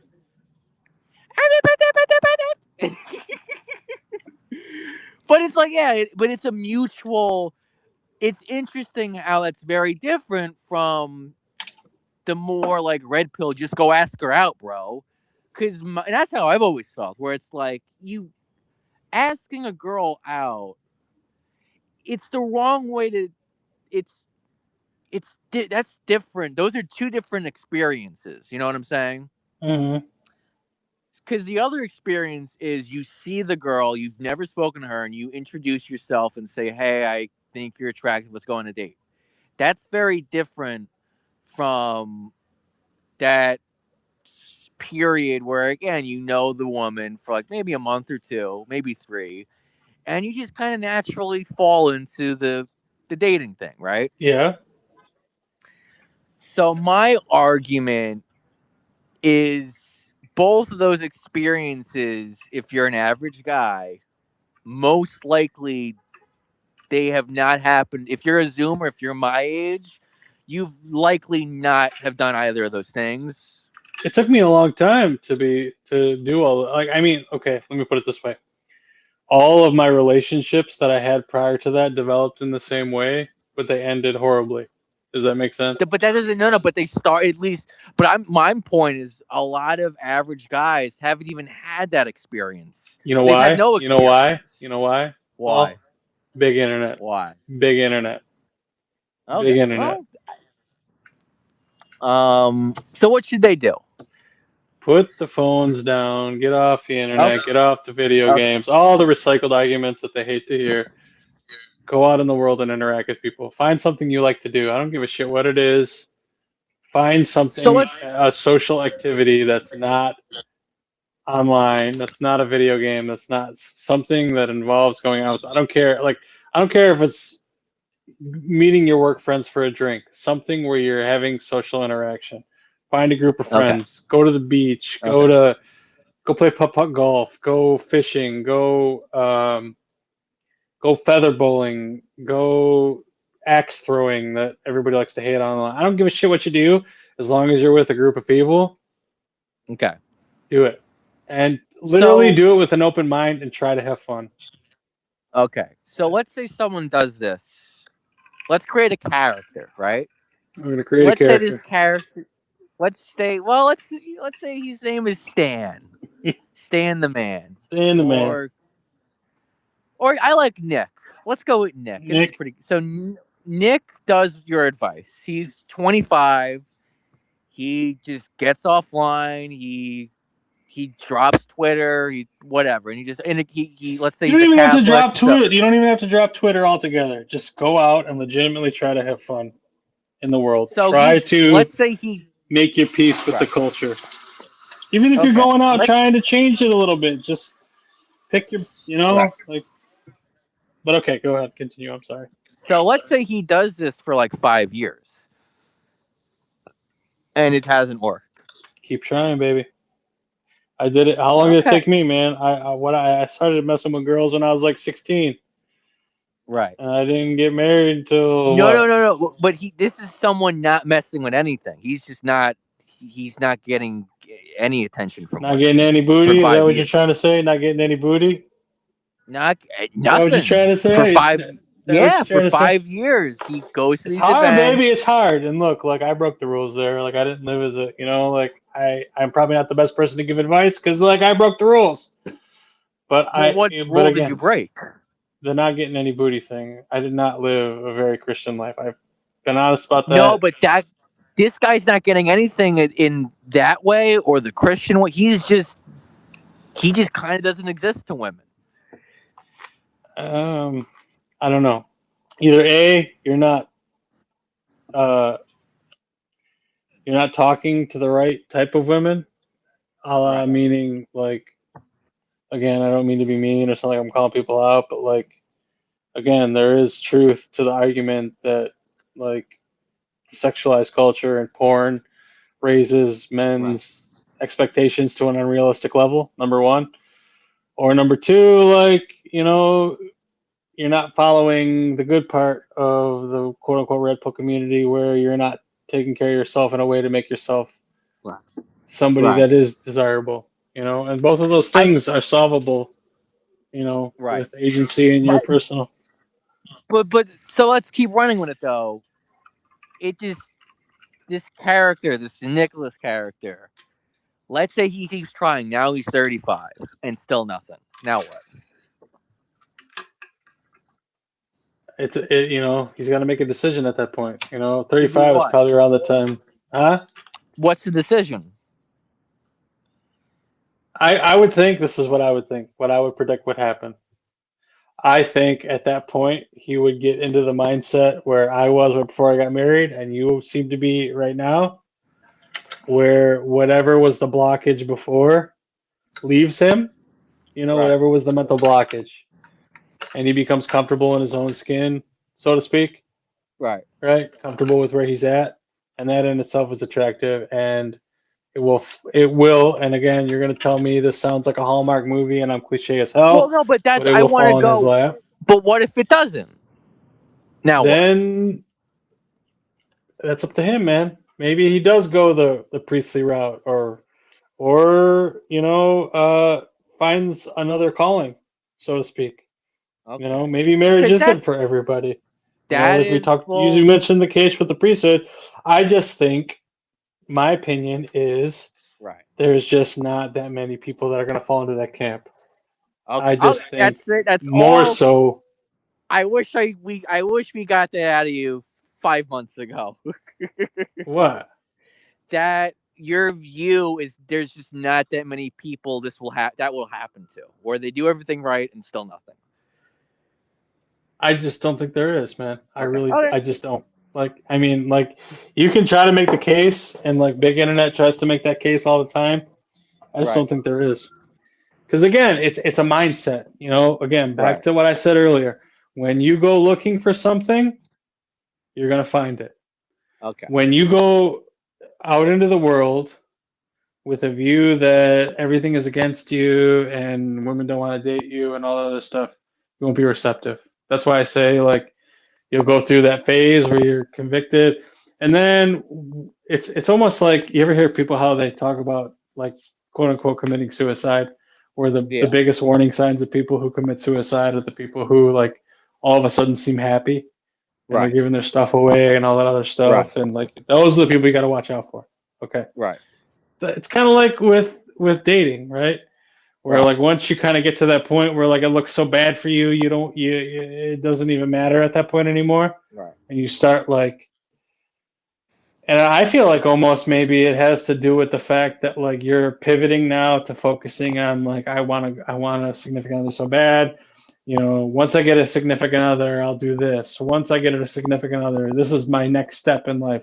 Once I Right. get a significant other, I'll do this for all of us. Once you get Right. past that, you'll be like, okay, I'm not going to have a significant other. I still better do this. Once I get a Right. Yeah. now I don't have a significant other, I'm going to do this. All that stuff that you said you were going to do, once you got a significant other, once you get out of that mindset of saying I'm never going to get a significant other, and you start doing it, those are the kind of things that generally, quote unquote, if you take the materialist outlook that the red pillars have, are going to make you more attractive. They're going to naturally build your confidence. They're going to naturally build your stature, your status, high status Right. versus, I hate that term so much, but Right. those naturally build that. I And then guess well, yeah, all keep of a going. sudden, whoops, now you're getting married, right? But also the other benefit of that is people will say, well, oh, well, the girl only came to me after I got all this stuff. She only wants me for this. Right. Also, once you're in that mindset and you're at that point, you can make that decision. You can say, well, I don't know. Are you sure maybe I don't want to date you. The old saying, beggars can't be choosers, right? Yeah. You raise yourself above the level of the beggar, and now you maybe can be choosers, but your Right. options open up. That's the whole idea behind it. Yeah. So there's 2 points. One, well, the second point with that is, and that's where the black people will mention how it's just harder than ever for a guy to status max, quote unquote.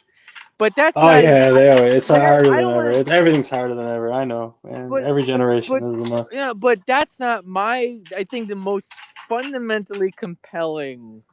Oh, my fucking phone's gonna die. Well, I'll get in it before it dies. I'm gonna go charge it. I'll be back in a few minutes. You gonna go charge your phone? Yeah, give it I gotta walk back in and charge it. We're almost done because my interest and just I guess think about this while I charge the phone. And I'll pull up because there's a great Joshua Charles tweet about this that he did a few months ago, which we'll talk about. All right, yeah, share it and we'll talk But about it. I want to address again the worst case scenario of okay, but what if none of that happens? And what if I have a the Jonathan Paggio. pool? I have a Huh? Jonathan Paggio quote to counter What your worst case scenario. But go what ahead. is it?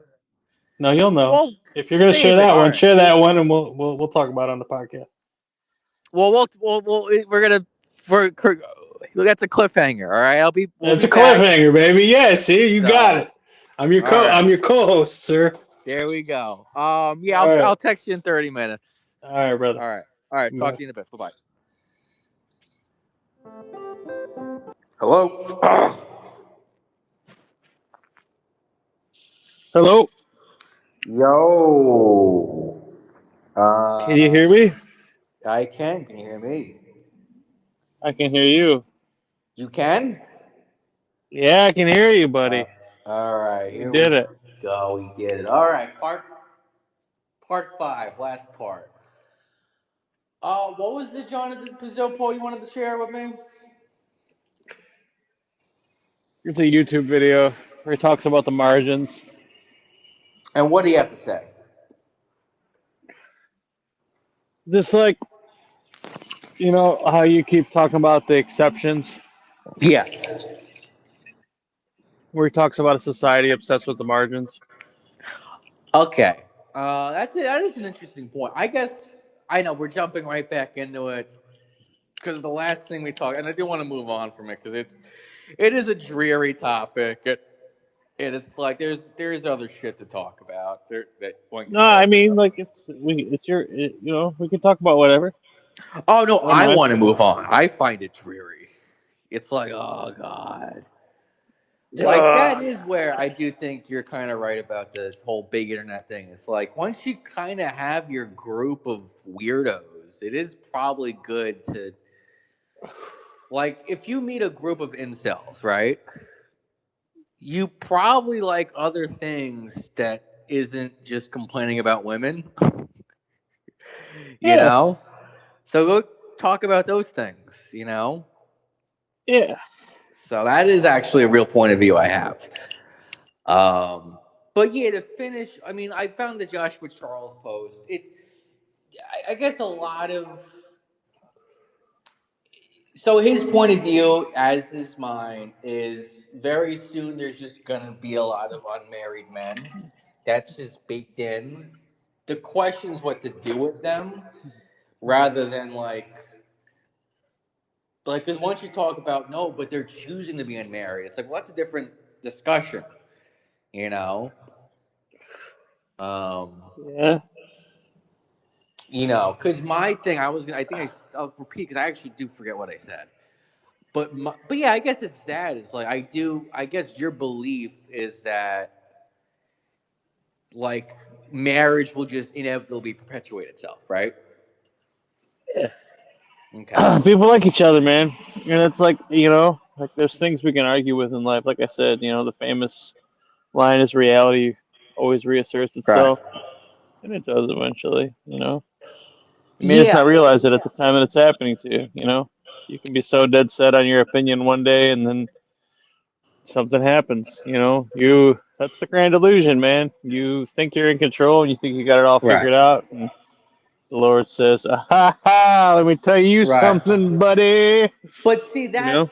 I guess my issue with that is it doesn't prepare men. If what I'm saying is true, and what Joshua Charles said, and there's other people who say it, that again aren't total freaks and crazy people and sociopaths, where if the reality is like, all right, so you're gonna get a lot, like our character Nick, the belief that Joshua has, I don't know, I guess people don't know him. He's like a Catholic, he's not an influencer. He's just a podcaster. He worked for Mike Pence, which is kind of cool. Josh Charles, he's a recent convert, though, too, isn't he? He is a convert, and we could talk about that. But he's solid though. He's not a freak. He's not a.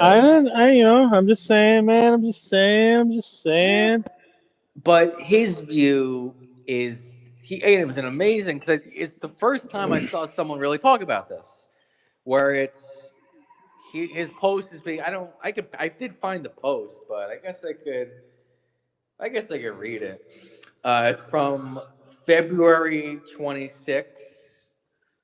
No, February of this year, 6th, 2026. And he said, quote, there's going to be an unprecedentedly large portion of unmarried men in the not too distant future. The church needs to ponder what to do about this. He proposes we need more communities of priests, monks, and most importantly, I'm adding that part, celibate laymen than ever. If you build them well, they could do an immense amount of good for the church and the world. So And that to me is reckoning with reality. Because in my view, yeah, I just the way, and we can talk about this another time. Because again, I kind of fucking, I do want to talk. You to close. I want to close it on a fun note, which you were in a few bands, right? Yeah, I mean, but like, we don't have to like rush into that. We I can talk do. about that again. I do. Because I also do want to close out at 2 hours. I do like keeping it at 2 hours. All right. But so I do want to move on to fun stuff. But We can bring this up next time then. yeah, No, I mean, all I would say to Josh Charles is post is like, look, man, like anything you can do to help anybody, like, yeah, like, again, you are correct that there should be options. Keep people's right. options open, but I just don't buy into the, uh, you know, first premise that he made that there's going to be an Yeah. unprecedented amount of unmarried men. Like, again, that's blackpilling. You're blackpilling. Like, I just don't, like, I But I just guess don't. my argument couldn't one argue that could be a bit discompassionate to be like, again, you look at all these unmarried guys, and rather than tell them like, well, why don't you find a way to use, I guess, your celibacy, you go, oh, you losers, go get married. I didn't say you losers. I just I know. said You're right. I You never should. said Yeah, that. I know. See, You're right. like You're that, right. you're You're trying to put right. words in my mouth, bro. I never called nobody no loser. All I said was it can change, and it probably will change faster than you realize. Again, But I I keep guess going back to it. I want. Is that I was literally in that boat. I All went right. from being very happy with not, I don't even want to use the word very happy, just making peace with the idea that I probably wasn't going to get married. Started thinking about a future life for myself without a family in the picture. Right. And then all of a sudden, within a year from that point, I was married. How old So were again, you when you met your wife? when I met her, Or when you started dating? that's a 33, 34, somewhere in there. I thought you said you've 32. been married. When did you get married? What year? I gotta look at my Facebook, man. It was like 20. Hold on, I'll tell you. Hold, please. Yeah.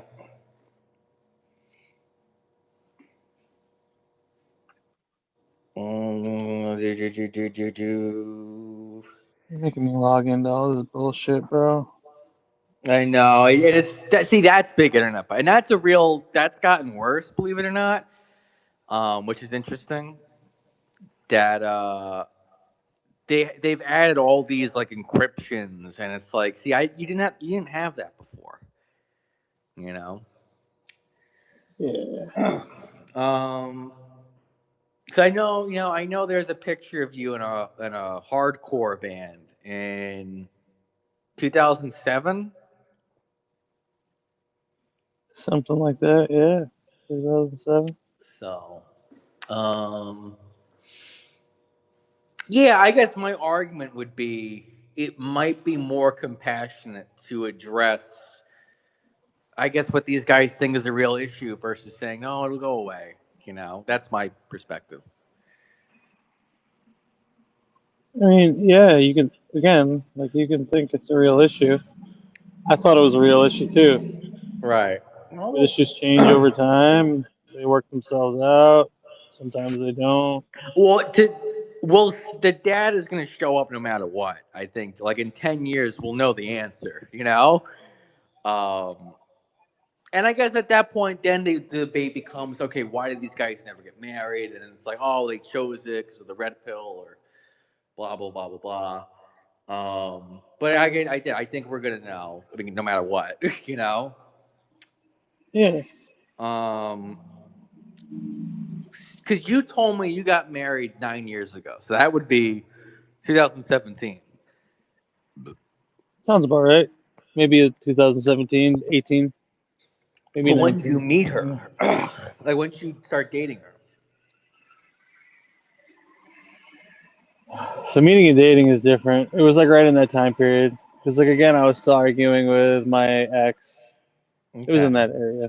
We'll call it 2019. Let's call it 2019. 29. So you got you.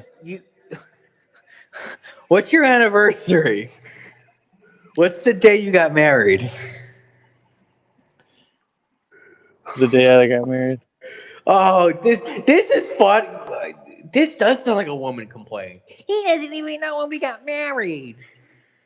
I know, I do. I just kind of don't want to divulge that information for the big internet. Oh, okay. All right, But that's yeah, we'll fine. call it that area. Call that area. Call that area. I'm I being didn't slightly know. anon about it. Um, that's fun. I didn't realize that sounds like a woman complaint. It's fun. I know. I guess if you know, that's fine. It's just funny that it's. I see. That's what I kind of mean. I was talking to a friend about this, and it's come up before. For my generation, because of our lack of romance, there's certain tropes we don't get anymore. Like What? that one, where it's like he doesn't even remember our wedding day. No, Um, no, I do remember my wedding day. I no, just don't want to like. that's I just it's just You know what funny I'm that saying? because I forgot that that's a woman thing where it's like they'll get on your case about stuff like that, like sentimental stuff. Yeah, But of I see, course it. when I said that, that felt like an old memory that I just like, oh, I totally forgot that that's a thing. Because again, like, I get to close off. The best way I can explain it is so today I was at mass, right, and there was a woman Uh, who sung the whole for the parish, like I don't know what they call them, but the singer. the choir. Yeah, yeah. I know what you're talking Um, and she was attractive. And I was like, oh, how do I talk to her? Yeah, So after mass, I'm heading home, and she's waiting on the steps. And then, so I about. walk Right. past, and I kind of just the way, because there's been other situations the past. Again, we'll get into this, I guess, another time. But for the past few months, and again, just what people describe it, and it's been accurate for me. What'll happen is you'll see her, you'll say, "Hey," and she'll go, "Hi," and you go, I thought because a woman said, "Oh, I thought your singing was lovely." She's like, "Thank you." The way it would go is you say that, and she go, "Oh, thanks," and then she go back to her phone. Which I guess to your point, interesting. Well, my point would be what I would tell you to do is if you're honestly interested in that girl and she's the singer in the choir, Yeah. guess what you're gonna do? Guess what I'm gonna tell you to do? Sing? Yeah, buddy. No, no, no. But there's no choir. It's just her. It's just her. you know. Would she play the organ and sing like No, lead? no. She's like the lead. This is a piano. Yeah, there is an organ, but they don't play it. It's a piano church. So there's a piano, and then there's the singer who sings the psalms, and Okay, so so. learn to play the guitar. Approach her. Approach the parish and figure out how to get into playing music with her. That's how you get to Oh, her. well, very, very entrepreneurial. Entrepreneurial. Americanism. Yeah, yeah, we'll talk about that too. That's interesting. America, it is America, absolutely. Because again, I guess you misinterpret when I come. Maybe it is a complaint, but there's No, I every, mean I'm just. huh? Say it again. No, what were you gonna say? There is a lot to admire about that mentality, even if I don't share it. But I get it. It's like American, Well, we'll see, but that's the point, right? So like right? my opinion, and I feel like a female's opinion would be like if you're just like approach her like, oh, can I take you out to dinner? Like Right. it's very low effort, and a lot of people are like, oh my god, low effort, blah, blah, blah. But don't you think? And like from my point of view, and I feel like a woman would probably agree with me too, is like if you are planning on spending the rest of your life with somebody, Right. the effort. It I guess what I'm saying is number one, like if it's somebody you should spend the rest of your life with, Hmm. number one. that it shouldn't really be effort, right? So like what you're saying about this woman who sang and all this stuff, if Yeah. that was somebody who you probably should spend the rest of your life, what I'm saying to tell you to do, like, oh, you got to learn an instrument and do all this stuff to get to her. If that was that person that you were meant to spend the rest of your life with, you Right. already would have been doing that. You already would have been interested in music. You Right. already would have been in the band, right? So it wouldn't seem like a lot of effort. Right. But if that's someone who you are specifically referencing that you like and you're using as an example, which Yeah. to me sounds like you liked that girl, No, if that's what you I've want, never seen her in my. Just I thought she was attractive. I have no idea. okay, see, well, Yeah. you know, marriage is a lot more than just being quote unquote attractive. Somebody like, yeah, you can be attractive.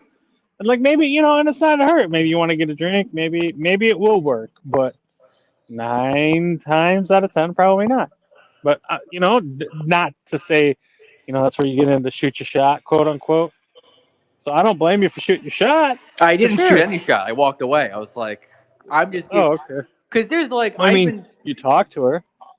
No, I didn't talk to her either. I just someone else did. I thought you said you told her you liked her music.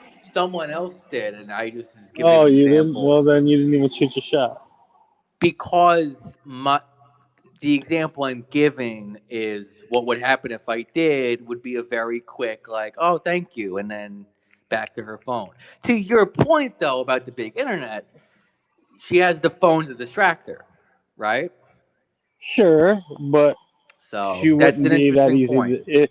If that's someone who you were meant to spend the rest of your life with, Yeah, it but wouldn't be no. that, See, you're arguing against your own argument, which is that because of the tech, and I've seen it is a good argument, which is that because of all this technology we have, there's I a mean, lot. yeah, it's just there's a lot of distractions. Yeah, I'm just saying So that, like, someone you were going to spend the rest of your life with, if say that was your person, I would foresee that as like somebody coming to that church and joining up, and they're also a music person, right? So she plays piano and sings. uh-huh. All of a sudden, I don't know, a guitar player or a percussionist or a bass player Yeah. or something else joins the church, and they're inherently spending a lot of time together via that way, like prepping music for the mass, and then it just develops naturally, and wham, like I said, where as like me telling you, and I feel like a lot of people online where they're listening to this advice and they're telling, well, if you like this person, you got to do X, Y, Z. Me telling you, like, if you like that girl, you need to go learn an instrument, and you're like, what the fuck are you talking about, Justin? Like, why do I got to put this much effort into it? Yep. When really what I'm saying is that person wasn't your person, Right. because if it was your person, you would have been doing that already, and it would have been not that much effort. You would have just said, hey, I like what you just played. It was a nice Yeah. little twist on, you should, in C sharp minor. I got a little riff to go with that. We should meet up. Let me show you something. And you do meet up, and you show her something, and she's like blown away by the chord So it's progression you came up with. okay. I can run with And this. So it's interesting. Yeah. So for a lot of guys, what'll happen at that point is it just stays platonic forever. well, As and look, man, as a guy, at that point, I gotta tell you, look, man, you gotta have a low game, right? no, Like, but that's the point. Once you have the game, oh, this is so common. What'll happen is the guy will say, "Oh, I kind of like you," and she'd go, "Oh, no, no, I." It's the friend zone, and it sounds incel. I mean, okay, and then sometimes that happens, and that's but okay. no, That's no. just, again, But the that's another point example. She is, wasn't for you. it's every for a lot of guys, it's every time. It's every time. Mine was every time until I got married. No, no, So no, but yes, no, you're right. it's a no every time, as in you don't even get to date them or anything. It's just I'm not even interested in you. That's different than like a breakup. I got a lot of those too. There's like levels. There A lot of are them were like, I'm not even interested in you. Then a lot of them were like, oh, we can play around for a little bit, and then we're not gonna work. right. And It doesn't then, work. No, I know because that's a different. I guess the kind of bookmark to book not bookmark, but let me tell you, oh, what? let me put it this way: nothing works until one thing works. Yes, right? and So there's a ultimately, yeah, so yes, it I will could look see very it. black pill out there. It will look very black pill, and it's very black pill for every guy because nothing works until it does work, and Yes, that's all you need. All you need to do is for it to work one time. I know. So So that's does good. that make sense? It does. The concern is there's gonna be no one time. It's just, but that's a different point. And I think we get it. you know. Um, but what was I gonna fucking say? To bookmark it, I guess that is the term. To you, what you're describing, it's a different issue where it's like you just have relationship after relationship that doesn't work. That's different than you can't get a date. There was times when I couldn't get a date. Like, I mean, there was periods in between where I was You know, single for a while. which which is good, but anyway, um, yeah, it's just that. I mean, it's like I DM girls on Instagram that go to this church, go to a different church, and they don't respond. But I Do you this is ever? maybe Okay, let me ask you this. Do you ever go out in a social setting, not yeah, a to lot, yeah. not to do with the church? Oh, Like, do not you in like a do you just while, not in a see, while. try that? Try it. Try it. I've thought Try it. about it. Just try it. Try it. Well, Try anyway, it. speaking of Go that, huh? go. Are there any bars by you that have Yes, like outdoor with like bean bag? You have the bean. What do they call that? Cornhole. cornhole. It's cornhole. You know what cornhole? Let's see. This is where Midwest beats New York. Might be a yeah, it might be a Midwest thing. What about horseshoes? You guys play horseshoes in New York? No, Weak. What I about the know. beaches you send me pictures of? Do you guys play volleyball out there? People who know each other do. Oh, there you go. See, that's a way in. Go play some volleyball, brother. That's an interesting point. Anyway, speaking of fun things, that's enough of that. Enough of Before that. we go, you were. What's your history with music? You were in a few bands.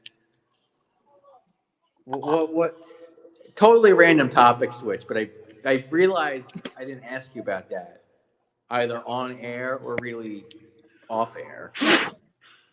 My history with bands, like, what do you mean? Like what I played in? Because the thing I realized is like what, because then we obviously connect pretty well, and I'm like, but why? Like I'm a, I. I'm a movie guy, but he's like a hunter. But then I realized, like, no, he's a music guy. Like, he was in a band. I was like, oh, right. Yeah, I Um, mean, I played guitar since I was a kid. I've always loved music. Like I said back then, like bands, quote unquote, were like right. the podcasts of my generation, if you will. Right. So yeah, man, I did the band thing. I still jam with people. I still jam by myself. Like I actually like when I complain about big internet all the time. There's actually like a pretty good guitar community, online community that I There like a is, lot. for That I wish sure. I had when I was in my heyday learning. Because like I've learned a lot just like watching them guys like Marty Schwartz and Paul Davids, and people like Right. that. I love them. Yeah, We didn't have none wow. of that.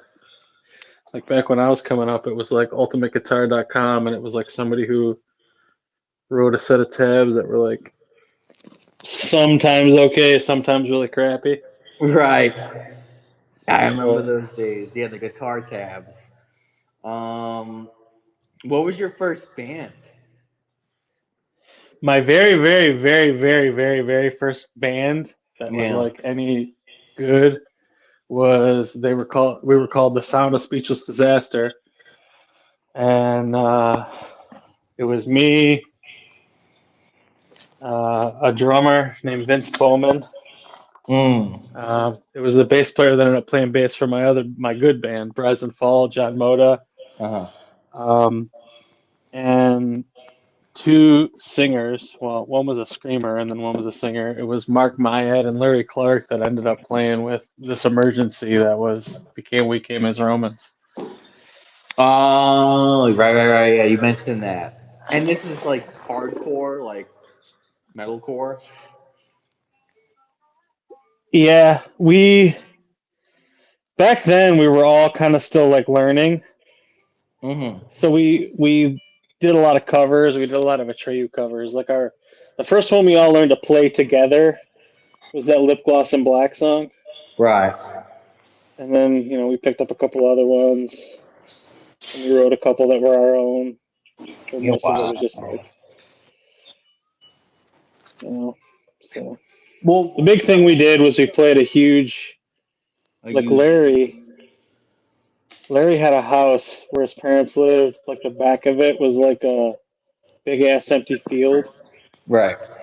but his dad had like a garage out there. We ran like crazy extension cords and like set up in this back garage thing in this back field and play. It was like a house party basically, but we played a huge show and just a bunch of like cover songs. We played a bunch of like Atreyu and Avenged Sevenfold songs. What? I guess to cut to the end of it, like, what made you leave? Like, why didn't you stick with it? Stick with what? Music, like bands. Oh, I still play guitar. I play all the time. I Well, just like in not a like band, like what made you finally stop doing the whole "I'm in a band" thing? I'm in a rock band. I never. Well,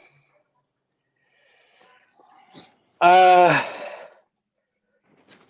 I've always played, like I guess you could say, but it's like now, like I still have like some neighbor friends that play instruments and stuff, but like we don't really like.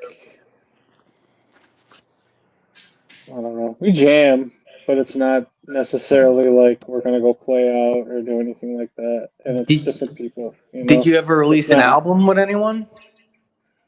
Rise and Fall had two and an EP, and then I did another one after Rise and Fall. Rise and Fall was like my main. That was like my Okay. big one. I wrote a lot of music for that. That was like the closest I ever got to quote unquote rock stars, and if you will. Okay. And Shit. we weren't like signed or anything. We were independent, but like we paid for studio time, and we did two albums and an EP, like a 4-song EP, and all that music was on Pure Volume and like MySpace also. Yeah. Um, Wow. but after that, when that band fizzled, we broke up. Like we got off the like what you were saying. What made me quit is like we kind of fell off because our drummer, his name was Adam Dorazio. Me and him like locked in. Like it's very difficult, right? So like I don't know how to describe this. Like a band dynamic. The drummer and the bassist have to see eye to eye, and the Yeah. drummer like they have to be locked in. They're like a unit together. They always have to be solid, right? They have to be like almost on the same page, right? Yep. Completely. Yep. And the drummer and the guitarist, they don't necessarily have to be on the quote unquote same page, but they have to be kind of close, right? Right. Like you gotta, And the singer is kind of like his own thing. He can do whatever the fuck he wants, really. I guess is the best way I could say it. As long as it's in key, if that makes Right. sense. Me and Adam Dorazio had like the perfect relationship because we didn't necessarily see eye to eye on everything, but it made us competitive against each other. So Mm-hmm. we like it created really good music is what I'm getting at. Right. The next drummer we got after Adam, his name was Austin Morgan. Great drummer, and I don't want to sound like I'm dissing him, but me and him just like did not even like click. We just kind of didn't like each other. But that group, that outfit was all of Rise and Fall with a new drummer named Adam Morgan, and that group was called the Afterlife Theory. And we had about 6 songs, almost got to an album, but we just kind of fizzled. But we were still trying to like, I don't know, we were playing shows in the middle of it too, which was like, Austin just kind of jumped in, and it was basically like people liked us because we were like all old Rise and Fall people. But it was little bit of new songs. But Right. me and Austin just never really got along, and that was the end of that. And then I linked up with this other group that was like all new people for me and John Moda, who was like one of my best friends. He played bass for Sound of Speechless Disaster with me with Rise and Fall, and played with me with this other band called Here Comes the Phoenix, where we recorded an album and played a couple shows, but never really like got to the same level Rise and Fall was. And that was kind of it. After that, it was like basically I just got busy with school and work and stuff, and kind of fell out of the band scene, if you will. So And this then was 2009. yeah, it was like 2000. I want to say like 2004 to like 2009 ish. Yeah, Okay. was my big music era. Then I did a little bit of work. Like there was a studio by me that kind of hired me as like a session guitarist, but that was like I don't know. It was completely like not even like my type of music. It was like R&B basically, where like I'd go in and they'd give me like lead sheets they call them, where it's like here's the key, this is the style, here's a little beat we got going, play something for 20 seconds, play it. Yes, we like that. No, we don't like that. Can you do this? Play something else. Oh yeah, we like that. They were basically sampling me. So I worked for them for a little while, and that was it. As far as like a career with guitar, now it's more like I just for fun.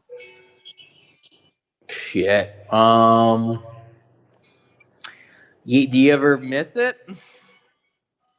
Miss like playing. I mean, I still Yeah. play all the I time. I guess got all my gear not. and stuff. No way. But like as far as like quote unquote what? You, I don't think you do. You have those moments. But it's cliche, so you don't. Where it's like, man, I should have been in the band. Famous. That's not. I I don't think mean, so. Right? nah. I'm pretty Yeah. happy with my life. Yeah, I realize that, like, but that's interesting. It's just funny because again, your politics is Ronald Reagan basically.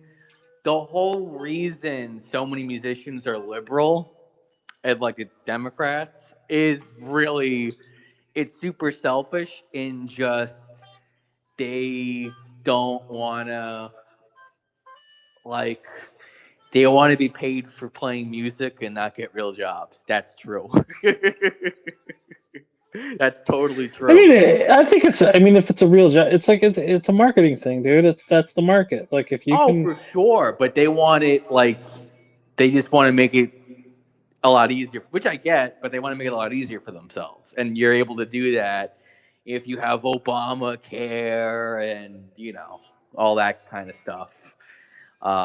Which again is fine. It's just funny because that's the thing that tripped me out. It was like, why? Like, did you know? I mean, everyone was apolitical, but I you didn't. Did any of those guys end up going conservative at all, or like hardcore people. Like I mean, there's like yeah? you can listen to some of the music. Like I think Avenged Sevenfold is like at least the material they put out is relatively conservative, Catholic conservative too. Like you look at a Interesting. lot of their imagery and their lyrics. Five Interesting. Finger Death Punch is pretty conservative, What maybe a is? more libertarian bent, huh? Who's libertarian, Ben? Five Finger Death Punch. Yeah, that I've heard. You're right. No, you're right. It was a little more popular. Yeah, I'm remembering now. You're right. It wasn't as. It's just what's interesting is a lot of the conservative people they wouldn't vote. I don't think. Like you know what I'm saying? Like they wouldn't. I guess you just wouldn't think to do it. It's just if you just look at their stuff, it's coded, which makes sense because voting is a way to change something. So to not vote, Yeah, I mean, you know, yeah, I like mean, a lot of artists like I don't know, I don't know. It's hard to describe, man. It's like there's a lens to view the world, and like I mean, there is a certain like I get what you're saying where it's coded, and like yeah, if I would have, I guess the best way to say this is if I would have followed the trajectory of the way the scene went, the movement, the band movement or whatever. I was like the hardcore era, and the people who continued on with that, That's what I'm getting at. Yeah, if you will. they went quote unquote woke, quote unquote. Yeah, you call them like the hipsters or whatever. Well, the I hipsters, and then they just like they're the kind of people who like will have trans lives matter in their bio or whatever. Yeah, and you just never grow out of it. Like, Right. and like that's the thing. And to me, that's like a thing where like I genuinely just like music. Like I never Right. really had an ulterior motive. I just, like But would you have gone on with? Well, but you didn't. So I guess we know the answer. It's I guess again, it's just amusing, like a hardcore metalcore guy who then becomes like a boring dad who likes Ronald Reagan and Ben Shapiro. Like that is a funny arc. boring. What do you mean boring? You know what I mean? Like That's called getting old, dude. which You're is gonna get just old too. funny. It's just interesting. Like it's like it's a real life example too. It's like it's something in the Brother wild. man, remember when I told you to watch SLC Punk? The movie SLC Punk? SS Remember what punk? the movie SLC Punk, Salt Lake City Punk. Oh, I gotta look into it. Cause You it's gotta watch it, brother. They well, cover this. it is that new. It's there. Out of selfishness, that is an uncovered period of time. Like there aren't many movies or shows about what is a pretty specific time in recent music history. Like that was a real. I do remember that. That was like a real thing that people really liked being a part of.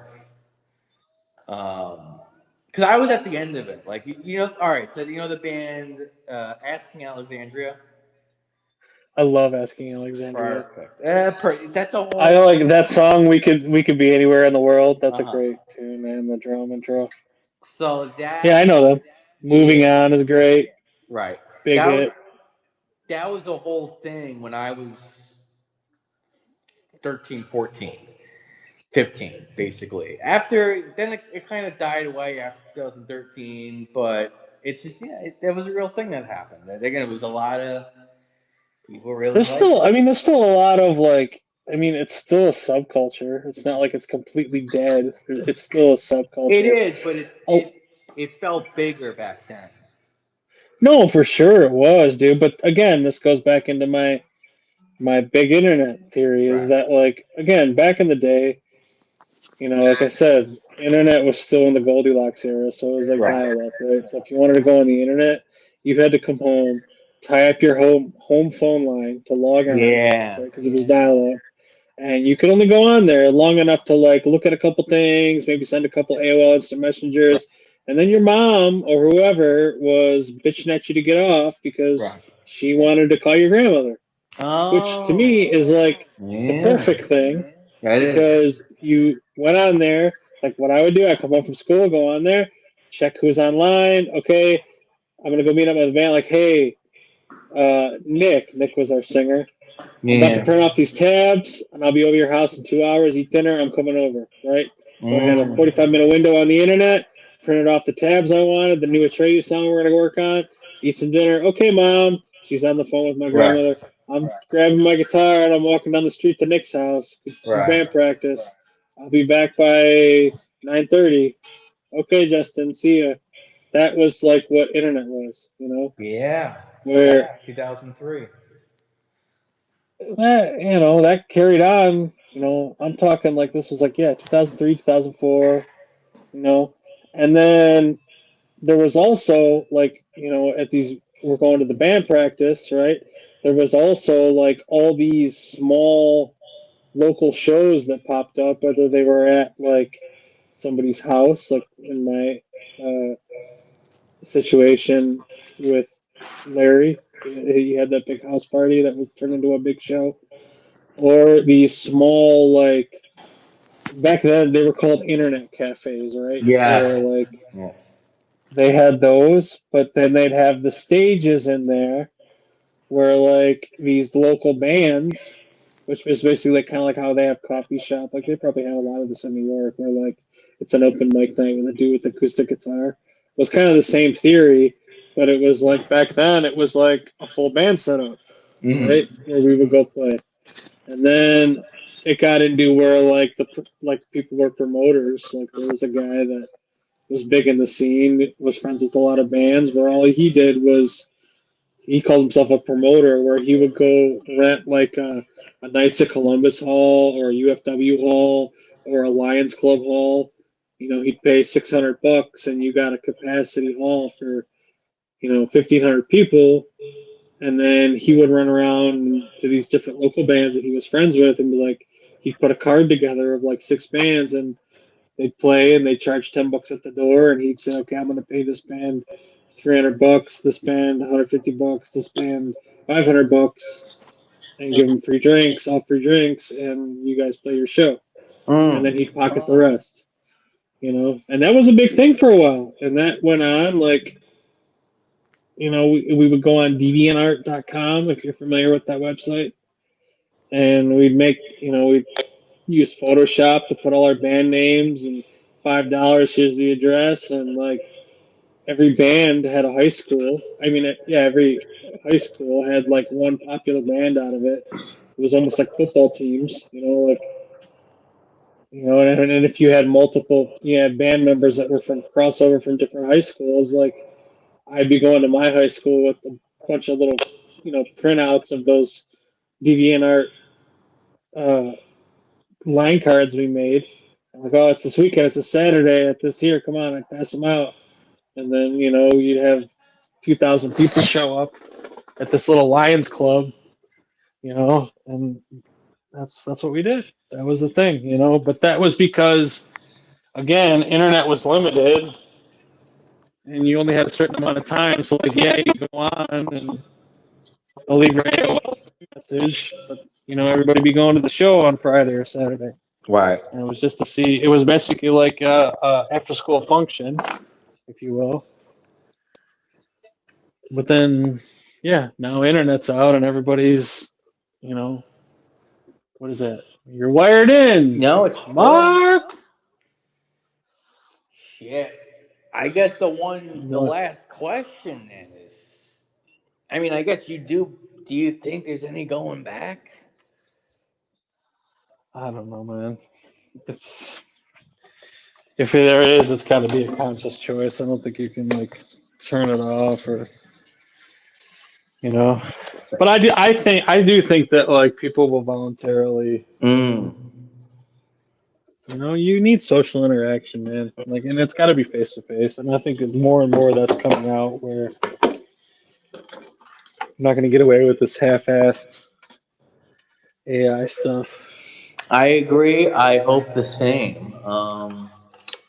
Yeah, we could talk about that more in more depth. But I do think I mean, it's a theological belief of mine. It's like, yeah, we're gonna turn. I don't even think about it. I just we're gonna turn it off. Like it's that level of belief.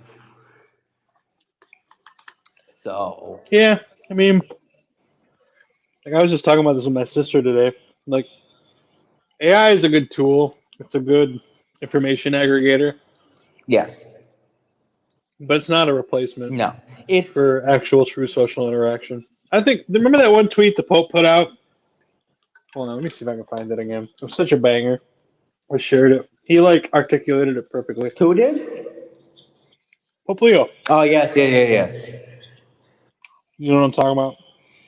I want to read this. I so do. Put it on here. Let me find it. It was like, mwah, chef's kiss. Right. So good. Hold on. Let me scroll back. I shared it, but I gotta find it now. Hold on. Where is it?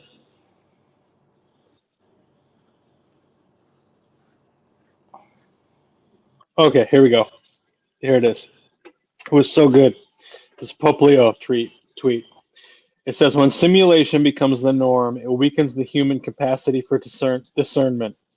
As a result, our social bonds close up upon themselves, forming self-referential circuits that no longer expose us to reality. We thus come to live within bubbles impermeable to one another, feeling threatened by anyone who is different. We grow unaccustomed to encounter and dialogue. In this way, polarization, conflict, fear, and violence spread. What is at stake is not merely the risk of error, but a transformation in the very relationship with truth. Yeah, wow. You sound like it's funny. Were you doing an impression? No, I was You just reading it. sounded exact. That's because he's from the Midwest. Yeah. That's fascinating. That was dead on. That's we must not use the weapons of war. You know. No, I'm just saying, like he hit the nail on the head, man. It's the you lose so much, man. Just like living your life online, interacting with other people online is fine. Like I don't, I'm not trying to say like I'm against that, but like you just said it. When simulation becomes the norm, it weakens the human capacity for discernment. Yeah, I guess the problem is your impulse is right where we should probably turn it off. It's just without that, you have to wait a bit for the cool stuff to come back. Because I guess, and this will be a good note to close on. I guess my defense of being online, a lot of offline interactions, they're just very surface level, and it's like, like give me something. I want. We didn't. It's funny. We didn't even talk about it. The president almost got shot again. You know. Oh, I know that was crazy. We should talk about that next Next time. Though. time, next time, because we don't know. It's just happened, and again, I think, see, we'll see. Because I understand the idea too of like it's sensationalist and it's not even worth talking about, but maybe it is. But anyway. My point is, if I went to a thing, so I have been going again. I've been doing and to your point, it's only been Catholic stuff. So you're right. Uh, I've had no money for a long time now, and I finally do have money, so I can go out now and spend money. Mm-hmm. So I was just trying Catholic stuff at first, but I have thought like I should try non-Catholic stuff too. But if I had gone, Just like I said, like I tell everybody, like just go out, experience the world, man. I'm not saying like you have to. Everybody thinks like it's one extreme or the other. Like, yeah, you're either in church every day on Sunday, in the front row, right, you're out, till 3 o'clock in the morning, howling at the moon right, in the bars. Like, there is a very good line of moderation. right, Like, you can go have a drink, be home at a reasonable hour, talk to some people. right. I'm not saying go out and bet every woman possible. Don't do any of that, but just go out and get in front of somebody and have a conversation. And like, yeah, and you're right. It is like it's more difficult than ever because again, it's a distraction. Like you said, it's hard. People feel like they don't want to talk because it's distracting them from their phones. Yeah, I didn't put two and two together until I said it. It's like, what was this woman doing when I passed by her? She's on her phone. Of course. I didn't realize it though. It's like, oh shit, Justin is a point. I didn't think of it at the time. It's like, oh, she has the phone to distract her. Mm-hmm. Yeah, Whereas, like, what? Go ahead. I'm sorry. You go. No, I'm just saying. Where like this is like you said, you didn't even shoot your shot. Because I didn't want to. How do you know? Like, I don't want to fucking. Well, there you go. See, it's a half and half. Like, you didn't shoot your shot, so you don't know. Maybe she really would have been interested in you, but also, she's probably saying, "Oh my God, I want to get married so bad. I want to meet the guy of my dreams." What if you were the guy of her dreams, but you looked at her and she was on her phone, and now it's the way. And because see why you automatically down? You don't know though. I'm just saying, what if? There's always the what if. But it all ultimately comes back to big internet. Yeah. That's the point I was getting at. Because the reason why because I have shot in my shot, at least just said hi, and yeah, the response back is like it's just hi and that's it. But again, to your point, Yeah, and a lot of times it will be, and that's okay. So, but you'd have less of that without the internet.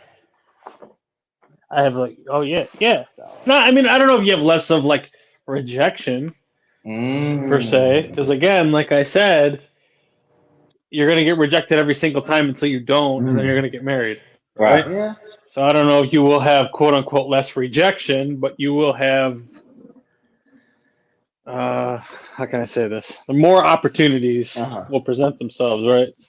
So rather than having one opportunity we'll say every week, if you go out like and everybody's doing it, it's there are some statistics involved where again, just like more being in front of more people that you interact with, more chances you have at Right. what is that? Wayne Gretzky. Oh yeah, yeah. From The Office. Yeah, Michael Scott. You miss 100. Michael Scott. Yeah. Scott. You know what I'm getting at? I know what you're getting at. I guess my point is, it's tough for me to be in an environment where it would be rude to talk about like, hey, the fucking president got shot. We're almost done, Yeah. That would be annoying. That is annoying to me. But that's a me thing. To talk about. That's a me thing. It's to talk about the president getting shot. Yeah, that's because I don't want to talk about your fucking job. I don't care that you work for Chase Morgan. I don't give a shit. But again, that's me. That is me. That's a me thing. Well, again, once when you're married and stuff, then you'll talk about the president getting shot. But you got to keep it light for a little while. Build it up, work up to it. All right. On that note, my mouth is tired. I don't know if I'm tired, but I do want to lay down.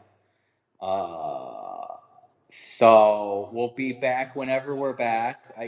We do these whenever. This is episode 2. Any final thoughts besides that? Nah, man. The only thing that's bugging me is my old man's 3 bass up on me for the year, and I ain't even really got to fish once because the damn rivers are flooded. That sounds like a parody of someone from Michigan or the Midwest. I don't know what you just said. You got to speak New York, okay? New York is... There's a lot of water here. The spring runoff season lasting too long. It's put me out of business. Ruining my reputation. See, even that, like, you got to... Where's the homeless people? Where's the pee smell, Where's the blaring sirens, You got to speak city to me.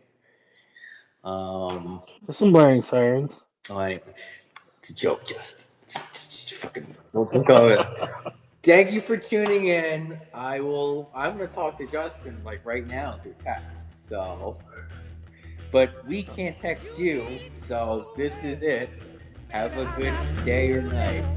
Say bye, Justin. See you later. Thank you for tuning in.